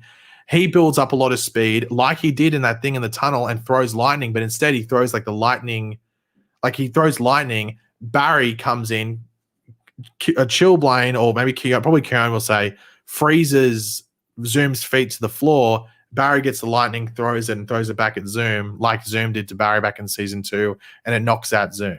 Stuff like that, like involve Barry in it. And use Team Flash as like the assistant in that situation. I think that would have been the way to do it. I don't know if that would have pleased everyone, but I think that would have been a really, really cool way to do it. Like have Barry involved in taking these villains down again. Yeah, I thought it was. I think like I did like it that it was Keone because it's played by Danielle Panabaker, the one that's up against Zoom because of the whole Caitlin and Zoom thing back in season 2. But yeah, like that was probably the only connection. Like there's no connection between. I mean, Cecile wasn't like. I guess Cecile was reading Godspeed's mind. I guess they did have some connections there. I mean, Nora and Savitar not really outside of it being a time remnant of Barry, but that Nora wouldn't have known. So that's probably the one that actually doesn't have any sort of connections. Allegra because of Nash, and it was a version of Wells, and that Reverse Flash looks like Wells and stuff like that. So yeah. But that I think if that was done better, like just that fight scene there, I think the view on the finale is completely different. Like I know there's people saying in the chat, no, bro, it was just bad. Like I just like GI said, no, bro, it was just bad. I disagree with it, everyone saying that the finale was terrible. Like I just do not agree with that. I do think the fight scene is the big trigger point, and I completely understand because I didn't like it either. And like, sure, the rushed and everything's going to be the case, but a series finale is most of the time always rushed. But that's why I think they should have gotten probably like an actual proper 2-part finale and that would have obviously cured all the rushing issues, obviously. But yeah, there's been worse. Yeah, I mean, I think a lot of people saying this is like the worst series finale haven't watched series finales. Like you got to watch a lot of series finales, and you'll know that like this Flash one's actually probably like an above average series finale because it actually gives you closure on a lot of things, So yeah, but thank you very much for that, GIO. Dan said Nora with her self-child. What about a storyline where Nora raises herself? That sounds like some fan fiction stuff. To be completely honest. I just think I think that's the thing that didn't make the sense the most in the finale. I have a feeling that is timeline stuff. I feel like that really messes up the timeline. I might be wrong, but I have a feeling like Nora being there too much. I think her being around it would be fine. But I feel like her holding herself is weird. I think that's going to be the last time she ever sees her younger self. Otherwise, it's going to get too trippy. I think it's going to get way too trippy. Yeah, I mean, Canada Graph says like How I Met Your Mother, Game of Thrones. I mean, Dexter's. I love Dexter, and I remember watching that series finale. It's awful. It's not good at all. There's a bunch. Like the best series finale I've watched in regards to being like satisfied, or just satisfaction as a whole is like I mean, The Office. I know Eric Wallace said The Office was an inspiration. I don't even know what it was. I guess it's maybe the villains coming back. I don't know. But The Office has a good, like, satisfying finale. What was the other one? There's like two that one's good. There's another one that I can't remember off the top of my head. I mean, yeah, someone said Gotham had a better series finale, but wasn't Gotham like trash that season and then had a good because everyone was just waiting for them to flash forward. So like, and to be fair, Flash wasn't good this season, but like Gotham did have actually I can't remember the Gotham finale. I remember they flashed forward. Wasn't that a mixed bag as well, or am I remembering the wrong show? Because didn't people like certain aspects of them flashing forward, but then they clowned on certain aspects? I can't remember. Because I know I watched Gotham, but I can't remember too much of it. It was, I think maybe Kavon says it was a good finale with weird bits. I think that's probably what it was. Yeah. I think that's maybe what it was. It was like it had like some good parts, but some really weird parts at the same time. But I can't remember it being that great. I remember people clowning on it. But maybe that was because they jumped ahead and like they did the Batman thing. They used, and there was a weird Joker. Like, yeah, so maybe that's what was weird with Gotham. But that was like, that was like pre-COVID, wasn't it? Jesus, like that was ages ago. You could probably watch the Gotham finale on its own, to be completely honest. It's probably one of the few series finales you can go in and just watch it because it does a big flash forward anyway. Yeah. Well, G.I. said, I've been watching you since The Flash came out. I can't understand how you don't hate this finale in season. I find it, I can 125 billion% understand not liking the speedster fight, like where the evil speedster taken down. It makes sense. But I don't understand I can't see as a fan of the show not liking like pretty much most of the rest of the stuff. Like I understand like the Cecile Joe proposal and stuff like that, but I like the Iris and stuff. Like the Joe and Iris stuff is good in like that one. I know it's only one scene, but it's good. I think the ending is good. I think they give Barry closure. Like I think I think it gives Caitlin closure as well. I just wish. I think if Cisco is in the finale, I think I'd pretty much like everything outside of the fight. I just don't like the fight. The fight to me brings it down a bit. Not down a bit, but quite a margin. And just some minor stuff like that Chester Allegra kiss scene, which I guess is a part of the speedster fight. So it probably folds into that, but it's technically a bit separate. And then the chunk scene, which I feel like that was put in because of they probably couldn't record some scenes with Grant.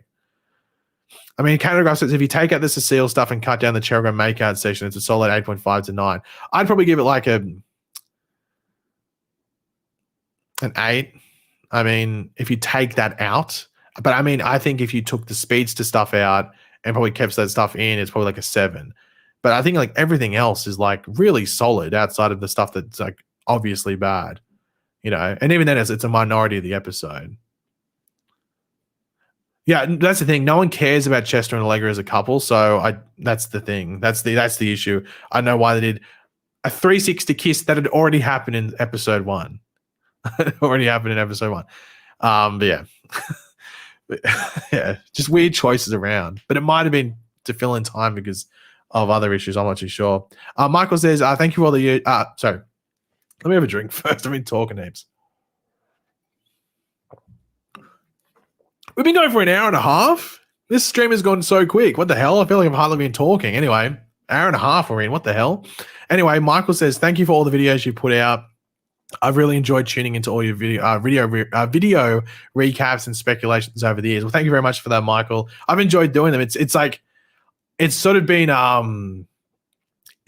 like it's weird because I've seen people like really reminiscing about the show, but I don't think it's going to hit me that the show's gone until like next week.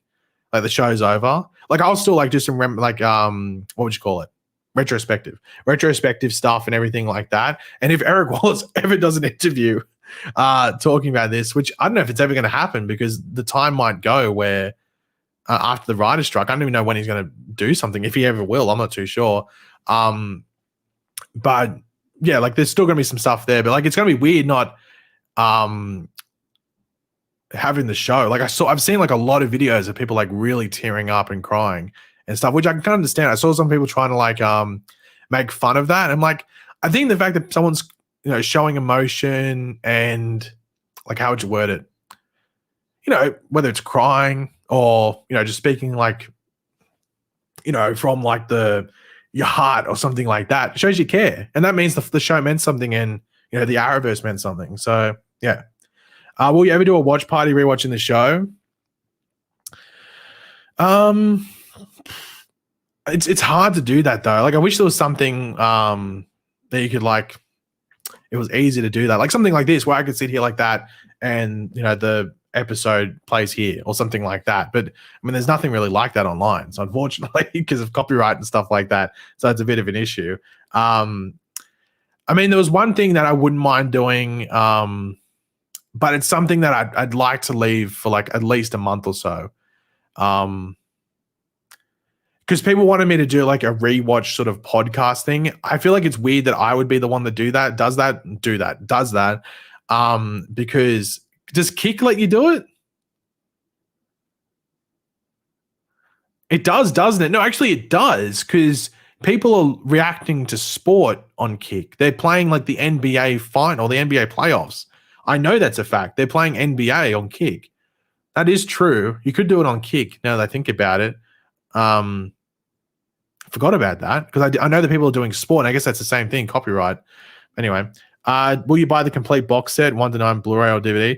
I think I've got up to season 7 on Blu-ray or I think it's season 7. I know I haven't bought season 8 yet.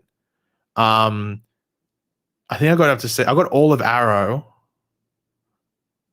I've got all of Stargirl, and I think I've got up to season 7 of Flash. Yeah. But yeah, so I mean, you'll see. You know, like my whole thing with my channel, and I know there's some other, I think there might be another super chat that wrote it down here. I might bring it up. Here we go. Thanura, hopefully I'm pronouncing that correctly. Thanura, hopefully I'm pronouncing it correctly. Apparently they're from Australia, so I've got the Australian $2 there. So I think that's Australian. I think the A, I don't know, does it say AU or does it say A for Australian? I think it says A. Anyway, what will your channel be about post Arrowverse? So that just goes in conjunction with like questions and stuff like that, and even just Michael's thing up here. My whole thing has just been talking about the stuff I like. So I'll continue to talk about some stuff from the Arrowverse and stuff like that in like a retrospective manner. Obviously, Superman Lois is still on for now. We'll wait and see what happens there. But my channel's always been talking about stuff I like. So that'll continue. It just changes what I like, you know. There could be some stuff that, and like I'm always going to be that guy that like if I like something, I do put focus stuff on the stuff I like. if that makes sense. So like I won't just talk about it. And then like a month off. Like I'll probably make multiple videos. So, like you'll probably see it consistently. But I'm probably gonna make a bunch of videos today because I want to take the weekend off. I just don't want to like collect myself. And sort of like, yeah. Oh yeah. Thanks, Diner Guy. We'll definitely not doing that. Cover whatever show Daniel Nicoletta's on. That, but I'm very intrigued to see what the actors do next, because I think I did see an interview with Candice Patton. By the way, thank you, Thanura and Mike. I did see Candice Patton said she's just going to take a break, and I don't think we know Jesse or Martin's on a show, but it's going to be weird when you see like if Grant Gustin goes and does whatever show, and like it'll feel weird, especially if it's something that you might watch or something like that. So it's going to be weird to see what the actors do next. Like after the Arabs and stuff like that. Like you probably won't see any of them. Maybe they could get like announced something at the end of the year, but you probably see a lot of them take a break. I mean, I think Danielle Panabaker probably has enough money where she could retire because she was doing a lot before. But yeah, like so Mike said, one series I want to do, but it's a bit more of a planned out series. Like it will take me time in advance to make each video, is a what if series. That's like, I don't know, for example, like what if, I know we got him on screen, like what if Zoom was, well, actually, let me know, what was a random theory for Zoom? Like, I don't remember. What if Zoom was, I can't remember. Who were the Zoom theories? I can't remember. I'm trying to think back to season 2. What were the theories for Zoom?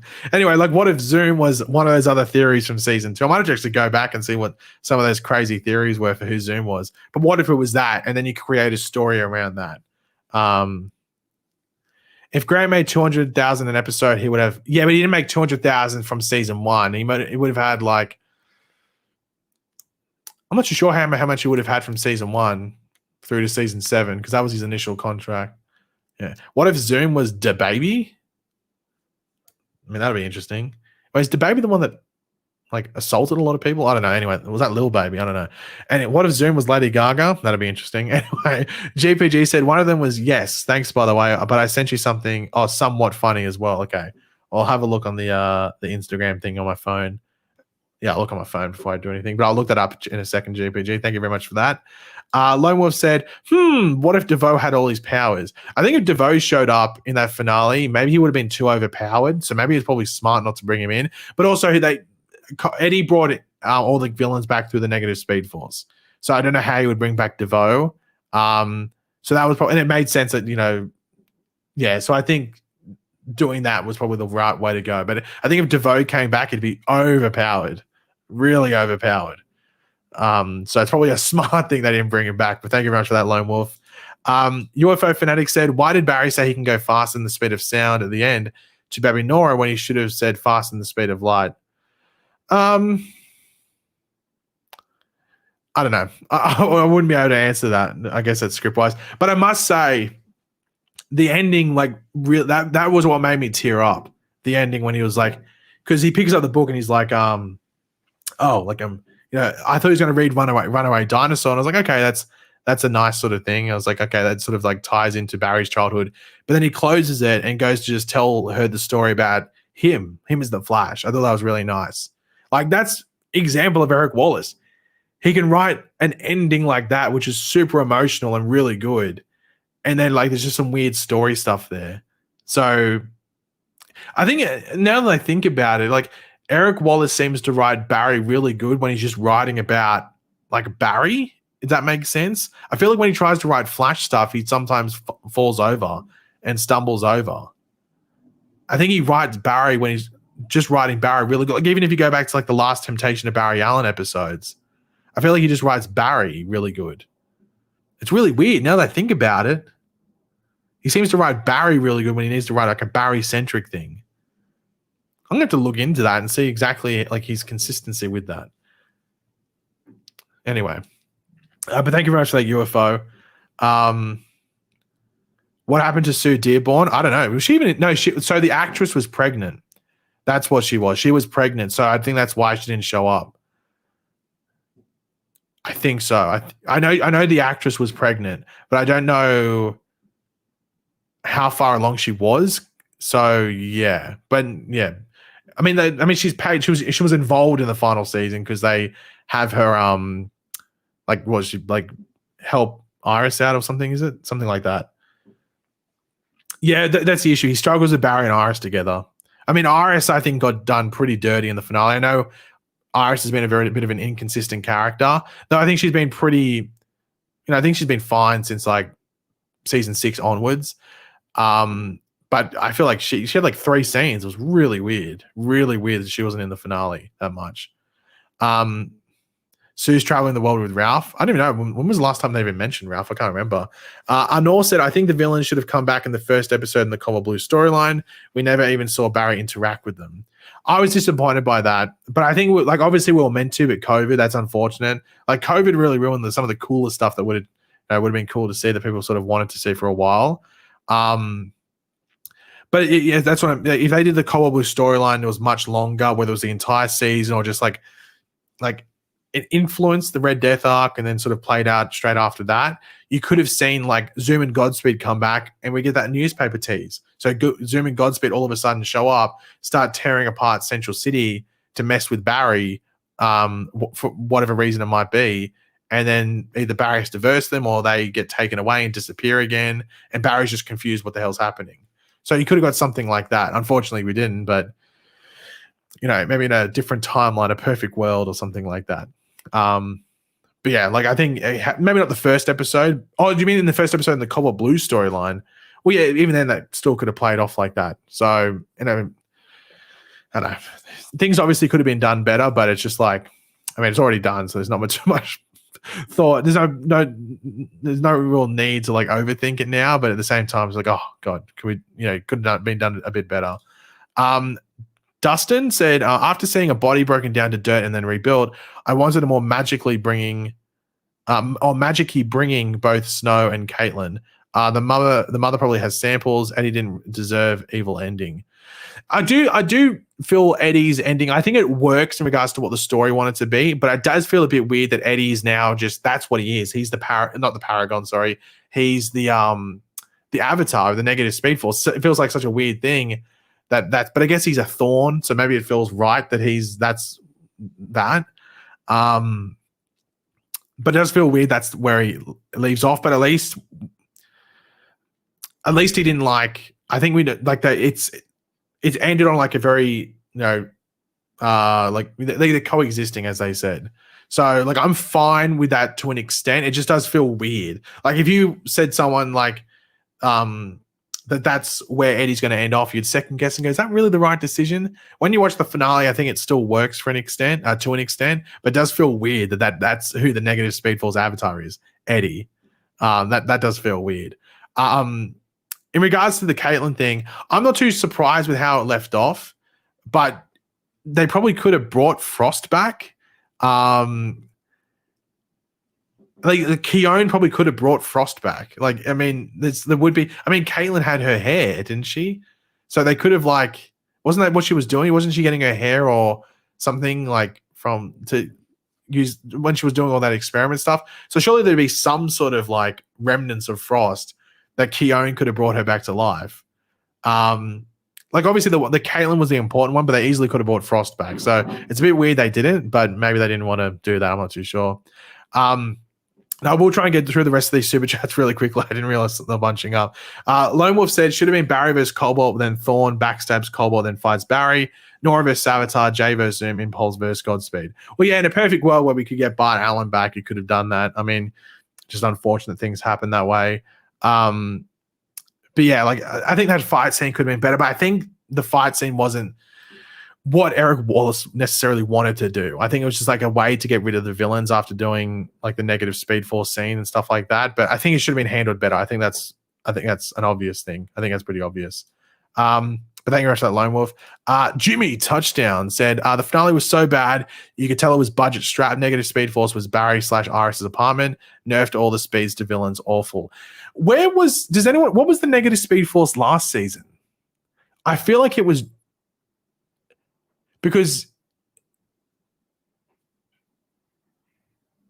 where was the negative Speed Force last season? Because they show up in Joe's house at the beginning of the episode, but then when they go back into it, it's Barry and Iris's apartment. But last season it was the loft as well. Okay, so it was the loft as well last season when they went there. But at the beginning of the episode, it was Joe's house. I don't know. I think if they were consistent, it should have been at the beginning of the episode they were at the loft. I don't know why they went to Joe's house at the beginning of the episode. Yeah, that's the confusing bit. I don't think it's necessarily them going to the loft because it was like that last season. Because I thought it was as well, but I don't know why they were at Joe's house at the beginning of the episode. To me, that was weird. Yeah, I don't know why that was the case. To me, that was weird because that's where Eddie lived. I guess so, and you could argue that's where he plans to live if he changes the thing. I guess you could go down that route. I do think it's a bit weird. I think that's a bit weird. Like, probably should just had the loft in general. But then why were they at the loft last season? Because that's where Thorne just goes into. They probably should have made the negative Speed Force like a very like neutral thing, whether it was like CCPD or it was like someone said Star Labs, something like that's probably what they should have done. Now that I think about it, but yeah, it felt a bit weird that like all that was happening. I don't think the finale was so bad. I think it had some errors, but I think once on trust me.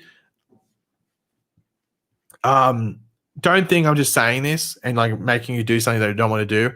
I would suggest going and rewatching the finale. You might be like, oh, Paige, I don't want to. I'm not saying go do it now, like, or tonight or whatever. But like, you know, maybe on like Sunday afternoon or Sunday night or something, you're not doing anything, or come back from school on a Monday or work on a Monday, not doing anything. Chuck it on, give it a rewatch. And trust me, I think you'll like it more the second time around. Because the fight scene jars you. I was still triggered by the fight scene and I was ignoring some good scenes that were happening. So trust me when I say this, if you go watch it again, you'll like it more. If you don't, tell me and I'll accept that I took the L in suggesting it. But I have a feeling that you will enjoy it more on the rewatch. I think you'll enjoy it more on a rewatch. But thank you very much for that, Jimmy. Lone Wolf again. Surprised we didn't get a Joe Eddie scene, a miss. I think like Joe, I have a feeling like, yeah, Joe was like in like 2 scenes. Like he was hardly in anything. So he might have been busy. I'm not sure with that whole new show he was filming, whether he was filming at the same time or not. But then again, maybe they wrote a lot. They wrote ahead of time, just assuming what how much they'd be able to use the actors and stuff like that. Stuff like that. But thank you very much for that, Lone Wolf. Travis, what was your opinion on Zoom's look overall? My opinion, he looked a lot less intimidating than what he looked like back in season 2 and season 5 when Barry and Nora time travel. Well, we have the example right here. I think it's just like maybe the lighting, like he's in like bright lights here, and obviously the cowl is different. The cowl is, I mean, clearly different. So I think that's clearly the issue. But I don't know. Like I don't even know if this is. I think it has to be a different cowl because it's the eyes. It's like not the eyes. Sorry, like the eyebrow sort of things. Like I know what you call it. Like the cliff of his like forehead or whatever you want to call it. It like used to go out. It feels like it used to go out more or something like that, or like even like the actual mask on the cheeks rose out a bit more. So his eyes looked a bit more deep and sunken in, and looked more intimidating. Like he still looks like you still wouldn't want to walk into a goddamn dark alley and that dude's staring at you. You'd shoot yourself. Let's not be completely honest. You'd still be like, oh my God, and run away. But it just looks much less intimidating. Like I think if we got that in like season 2 and we got it again in season 5, I'm talking about like actually if we got that in season 2 and we got it again, then we'd probably be fine with it. But it just looked more intimidating. Like the mask was different. It's just a different color as well. It's clearly like a charcoal color or something like that. So it does look weird. I think I'm assuming that the material on the original mask on the right there just wore away and they had to make a new mask. And he was only going to wear it for like 1 or 2 scenes. So they didn't necessarily make it the best quality. It's probably like a stretchy one while the other one was probably like a more tougher material or something like that. But yeah, it looks weird. Like there's no debating that. But I think it's probably just like is it worth spending the extra money if it's just going to be on screen for a couple of seasons, a couple of scenes? And they probably didn't think that the lighting was going to be that crazy either. The lighting makes it look much weirder, I think. But thank you very much for that, Travis. GPG said, every Superman Lois episode, they both warm and break my heart. This week's Superman Lois was sad. Yeah, sad as well. I teared up with it, but thank you very much for that, GPG. But yeah, good episode. The Infinity Force said, thank you for the amazing Arrowverse content. I can't wait to see what's next for Pagey. What's your thoughts on their take on Cobalt Blue overall? I think in regards to the intention with Cobalt Blue, I think it's what I expected them to do. Like, they pretty much nailed what, like I said in a video like ages ago as well, and what a lot of people thought they were going to do with it. In regards to like being Eddie and sort of having those like the anger over the fact that like Barry like maybe like effectively stole his life or what was destined for him or whatever it is. And like being corrupted by the negative Speed Force, and that's why he does what he does. So they pretty much nailed what I think most people thought they would do with the storyline if it was Eddie. I still think there should have been another episode. I think it's missing an episode, like an episode before this finale. I feel like we needed an episode after Eddie accepts the crystal and then leading into this. I think that's what we needed. And whether it like these other villains play into that in that other episode, I don't know. But I think we needed another episode between the end of episode 12 and the beginning of this finale. I think that's at least half an episode. It feels like that's just what it feels like. And then at the end of that episode, extra episode, that's when the villains appear and stuff like that. And then it sets up the finale. I think that's probably how it should have played out. But it's easy in hindsight to say that, but I just feel like that seems like the obvious way to go about it. But for the most part, I'm pretty content with the Cobalt Blue thing. I think the issues in the finale extend outside of the Cobalt Blue stuff, like with the villains being taken out easy, and that doesn't even involve Cobalt Blue. So yeah. But thank you very much for the Infinity Force for that one. We do Taylor Gray. Hi, Pagey, big fan of the channel, not a fan of the episode. I think the season is a massive flop. Only watch your reviews for the most part. Much respect. That's fair enough. Like, I understand, like, because people message me about it. It's like, hey, I don't really watch the show anymore. Or they tune in for like, if like, I think people like, I know this is the case with Tyler, but I know a lot of people would be like, they'd watch the trailer for an episode and then they go, oh, okay, this interests me, and they'd watch the episode. But if they saw an episode that looked not that great, they'd just watch like a recap review video of mine, which I understood that, and that's why I sort of like tried to go. I did the videos like I did because I knew that was the case. I sort of like changed to a degree how my videos played out, like after like season 5 or maybe during season 5, I would say, to the way they are now, because I knew that was the case with people. Which I appreciated, because, you know, sometimes you'd rather watch a 10-minute video than a 45, 50-minute episode, which I think makes sense. But yeah, thank you very much for that, Tyler. I think the season is very disappointing for a final season. Like, it's weird. It's got probably one of, if not the best episodes ever for the show, but then it's also got like some of the like weakest, or like at least like storyline wise, like story arc, want to say, some of the biggest worries.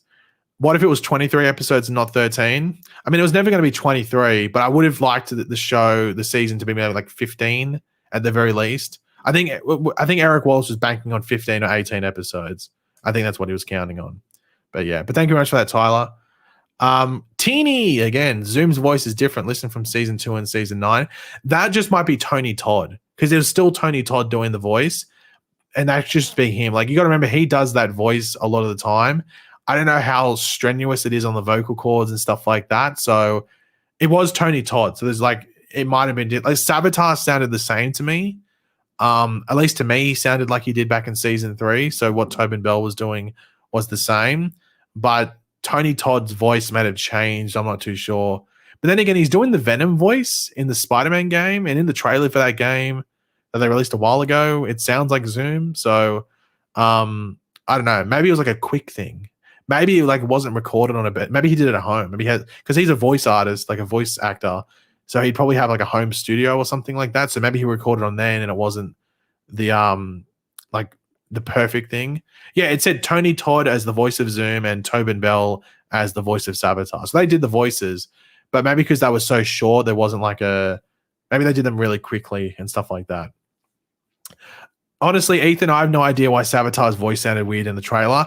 My only thought is maybe they had the trailer done and they didn't have Tobin Bell and they got him late and they were able to slot him into the episode. Maybe that's why. Because they might have had the trailer done like a couple of weeks ago. That might be the case. But yeah, so that might be what happened there. But thank you very much for that, Teeny. JL, just JL. I watched all of the videos that you made covering and theorizing what was yet to come for Arrowverse shows over the years since The Flash's second season. Thank you so much. What a ride. Thank you very much for that, JL. It has. Like, I was saying this, who was I saying it to? I think I was saying it to Eric. So Eric was on the stream yesterday, and after I was on his stream later in the day, when he did like a live review, and I was said to him after the stream, I was like, it feels weird because season 6 feels like it was like last month. It feels like it was yesterday. It feels like it was hardly any time ago. But season 1 and 2, I feel like that was ages ago. Like, I feel like I watched that ages ago, watching season 1 and 2. But season 6, which was the season before COVID, I feel like that was yesterday. Like, I remember going to Comic-Con for season 6. Like, that's probably still the coolest thing, like, that doing this YouTube stuff allowed me to do, was go to Comic-Con. And that was the final Comic-Con that they ever did for anything Flash, anything Arrowverse, which is crazy to think. That was the first year Eric Wallace was showrunner. So I had to listen to Eric Wallace on stage talk. But that's crazy because that doesn't feel like it was that long ago. But the other seasons, like I remember, like, season 2 feels like it was ages ago. Though I still remember like how I felt watching episodes and stuff, but it feels like it was a while ago. But yeah, thank you very much for that, JL. Greatly appreciated. Lone Wolf, could you imagine if Ralph was here for the finale? I did. Well, obviously he wasn't in the finale. It would have been one hell of a reveal. I did notice that Tom Cavanaugh posted a selfie of himself and Hartley Sawyer yesterday on Instagram. If you go to Tom Cavanaugh's Instagram, you'll see that. So I was like, oh, okay, that's interesting. But yeah, but thank you very much for that, Lone Wolf. It would have been interesting, would have been cool. As long as it was proper Ralph, not Daft Punk Ralph, that would have been weird. That would have been very weird. Thanura said, what if Smallville's Earth fused with Earth 1? I mean, now the Tyler Hoechlin sort of thing has gone, you could probably do that. By the way, I know they were planning something with the not negative, why did I say negative? I was going to say negative Speedfalls, with Smallville and an animated thing, but I don't know if that's happening anymore. Yeah. Wait, so Candace did that as well on her Instagram? Oh, okay. I think that I know it's a sidetrack with the Ralph thing. But I remember when that happened. I remember the day I woke up and I think Hartley Sawyer was trending on Twitter. I think he was trending on Twitter and I was confused why. And then it took like a day and Eric Wallace then released like a tweet sort of thing. And I think that tweet where he sort of like throws Hartley under the bus and makes him like a political statement really angered people. I remember that. I remember that was like a crazy, because I think that folded in with like Ruby Rose leaving Batwoman as well. There was a lot of like drama around that at a point. Like that was like peak COVID.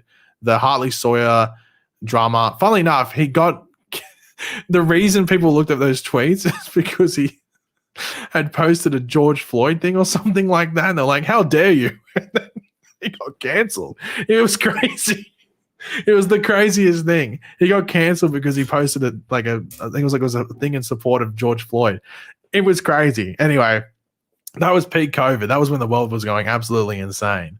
Anyway, back to the Duras thing. What if Smallville's Earth fused with Earth 1? It'd be interesting. I mean, you'd get a cool Lex Luthor. But yeah, I mean, it's a what if. I guess, yeah, what if? I think is that what you're saying? Like that series, like what if? I mean, it is. Like, what if Smallville was based on like Earth Prime or something? Ezra commits crimes and Hartley sends a few tweets. Yeah. Well, I mean, Hartley's stuff wasn't good, but at the same time, I mean, like I've seen people do worse. I mean, like, and go on to prosper. So yeah. But yeah, I think people held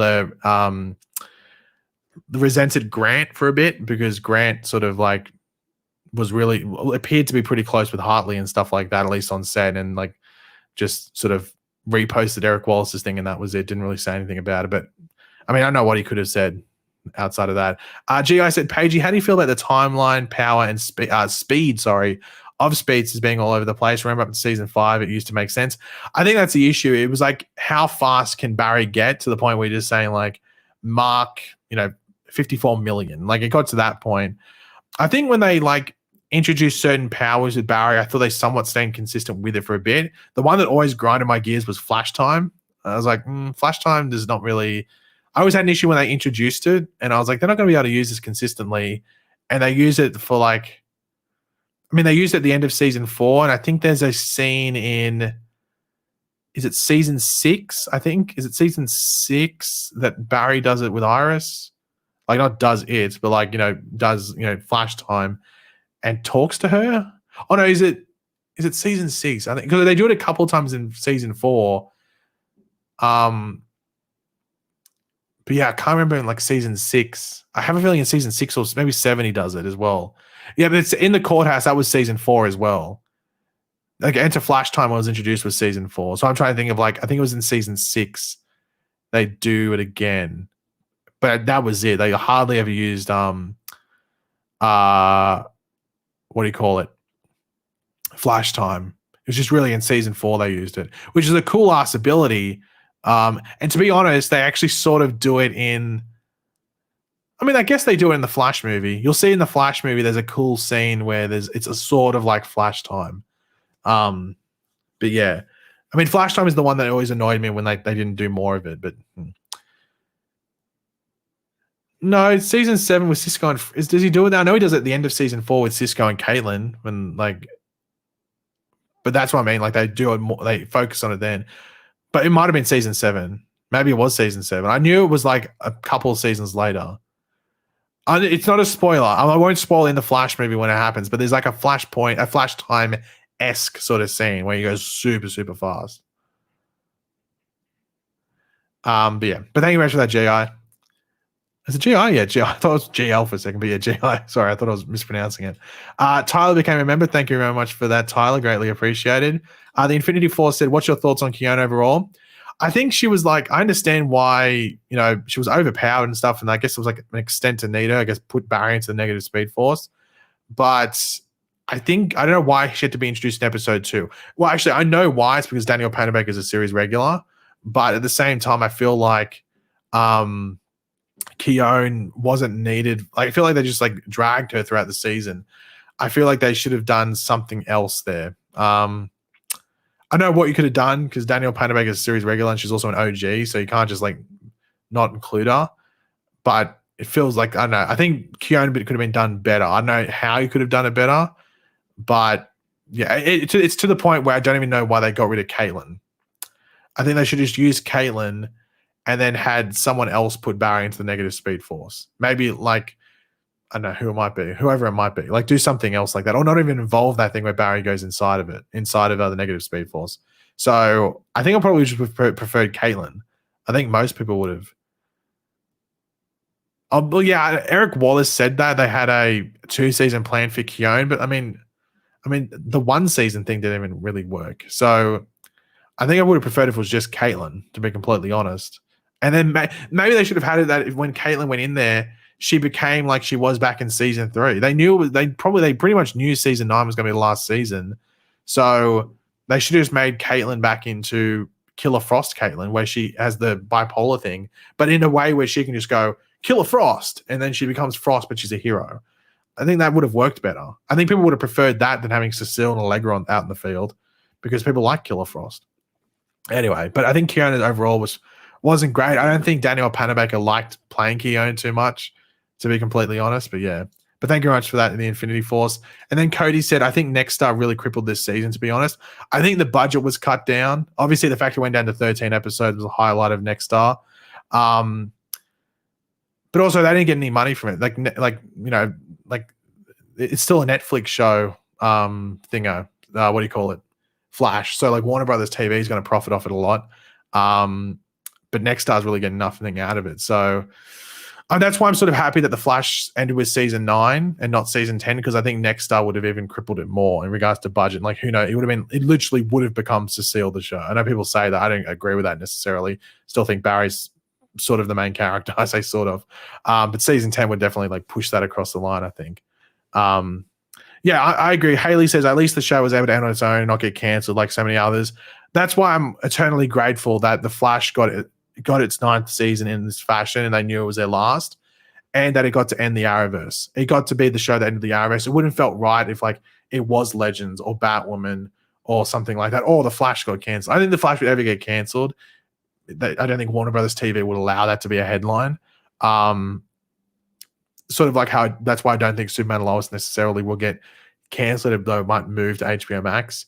But I think it was the right thing that it was the one to end the Arrowverse. I think it's the right thing. And yeah, it won up to Arrow. It's now the longest running Arrowverse show. It could have gone one more season and tied with Smallville, though I think Smallville would have just ended with more episodes. So is there really any point doing that? It has the most episodes of a show in the Arrowverse and the most seasons. So it's, it leads the Arrowverse and all of that. Well, Flash didn't Flash get cancelled because it doesn't have season 10? No, it ended on its own accords. Grant was the one that pulled the plug. Grant said, I don't want to do it. He says that season 9's my last. If that's the case, then every show gets cancelled. If that's the logic around it, every show gets cancelled. So the Flash ended, but then a show like Legends and Batwoman got cancelled. Arrow ended. Supergirl ended. Black Lightning is like a question mark because they have a proper series finale, but I don't think it was meant to end there. But yeah. But you can tell like Grant, I think, because here's the thing. I've always said this, and I know I got the Timeless Child Reborn. I'll bring that up in a second.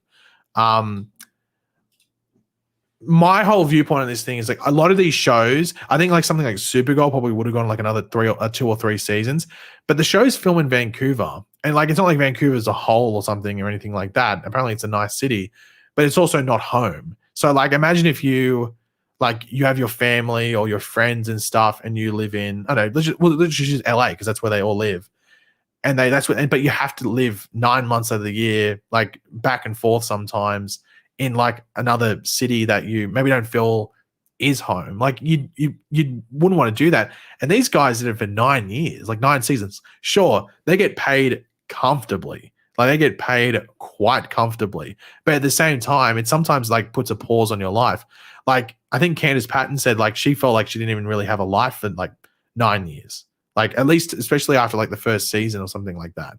Like it was like a pause. And like it's almost like a what do you call it? Like a triumph that like someone like Grant Gustin, who's working that much, like had time to be in a relationship, get married, and have a kid. Like it's almost like crazy that he was able to do that while doing all that crap. Because Stephen Amell, I think, already had a kid. I think his daughter had already been born before it was around, like she was already on the way or something like that.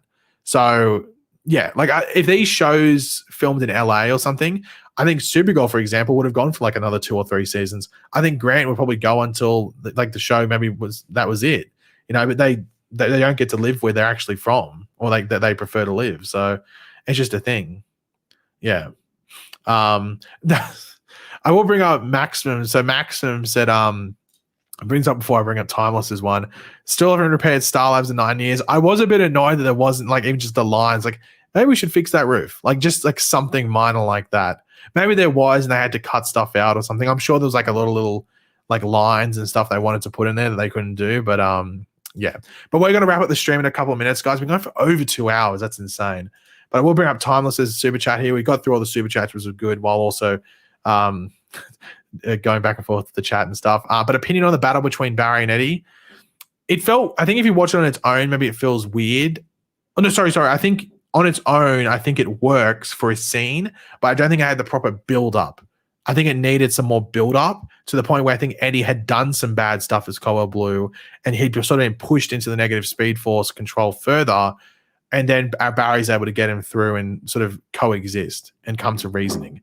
I think the scene itself works on its own, but I think it would have worked better and worked really well if we had a bit more Cobalt Blue. So I think Eddie had to become Cobalt Blue at the end of episode 11, and then episode 12 is him fully as Cobalt Blue with the suit and everything, and then we get the finale, which leads into that fight. So I'm fine with that. I'm actually fine with that resolution, but I think it needed better build-up, which I don't think Eric Wallace would disagree with. But yeah. So that's all the super chats done. So Stargirl's, I was angry at Stargirl's cancellation, but the writing was on the wall. I think the actors and everything knew that they probably wasn't going to get renewed for a while, so that was disappointing. But yeah. I'll have I might stream on Twitch tomorrow. I'll see how I feel because I got some stuff to do tomorrow, so I'll see if I got time because I don't want to start too late. That was the issue yesterday. I was going to stream on Twitch. but it got too late. It was almost like, I think it would have been like midnight, if not like 12:30 or something at night in America, or at least on the East Coast, might I say. And I thought, oh, maybe it's a bit too late. So I decided not to. But I might stream tomorrow on Twitch, maybe around this time, maybe like half an hour earlier. I might start, and we might do some we might watch some of the clips from the finale again, and just see if people's opinions change and stuff like that. But yeah, I'll let you guys know what to say there. But Mr. Grant Gregory, if this wants to appear here, there we go. To finish off the stream, said, for me to call it underwhelming as a compliment, that's fair enough, Mr. Grant. Everyone's got their own opinions. Like for me, I think especially if you take that villain stuff out, it's a pretty good finale, but that villain stuff sort of brings it down a couple of pegs. So I wasn't the biggest fan, but I don't know. I think the negative Speedfall stuff is good. At the beginning, I think it was really good. And the ending made me tear up because I think it was honestly, I think it was a beautiful ending for the show. I think it was great. And I couldn't really, I know opinions are opinions, but I just think I'm right on that, to be completely honest. But thanks for watching, guys. As I said, if I do go live on Twitch tomorrow, I'll let you guys know. But I'll probably have a video or two uploaded tomorrow as well, so keep your eyes out for that. And yeah, until the next video, guys, I'll catch you later, and goodbye. Well, you can look at Zoom while I'm going. Look at Zoom.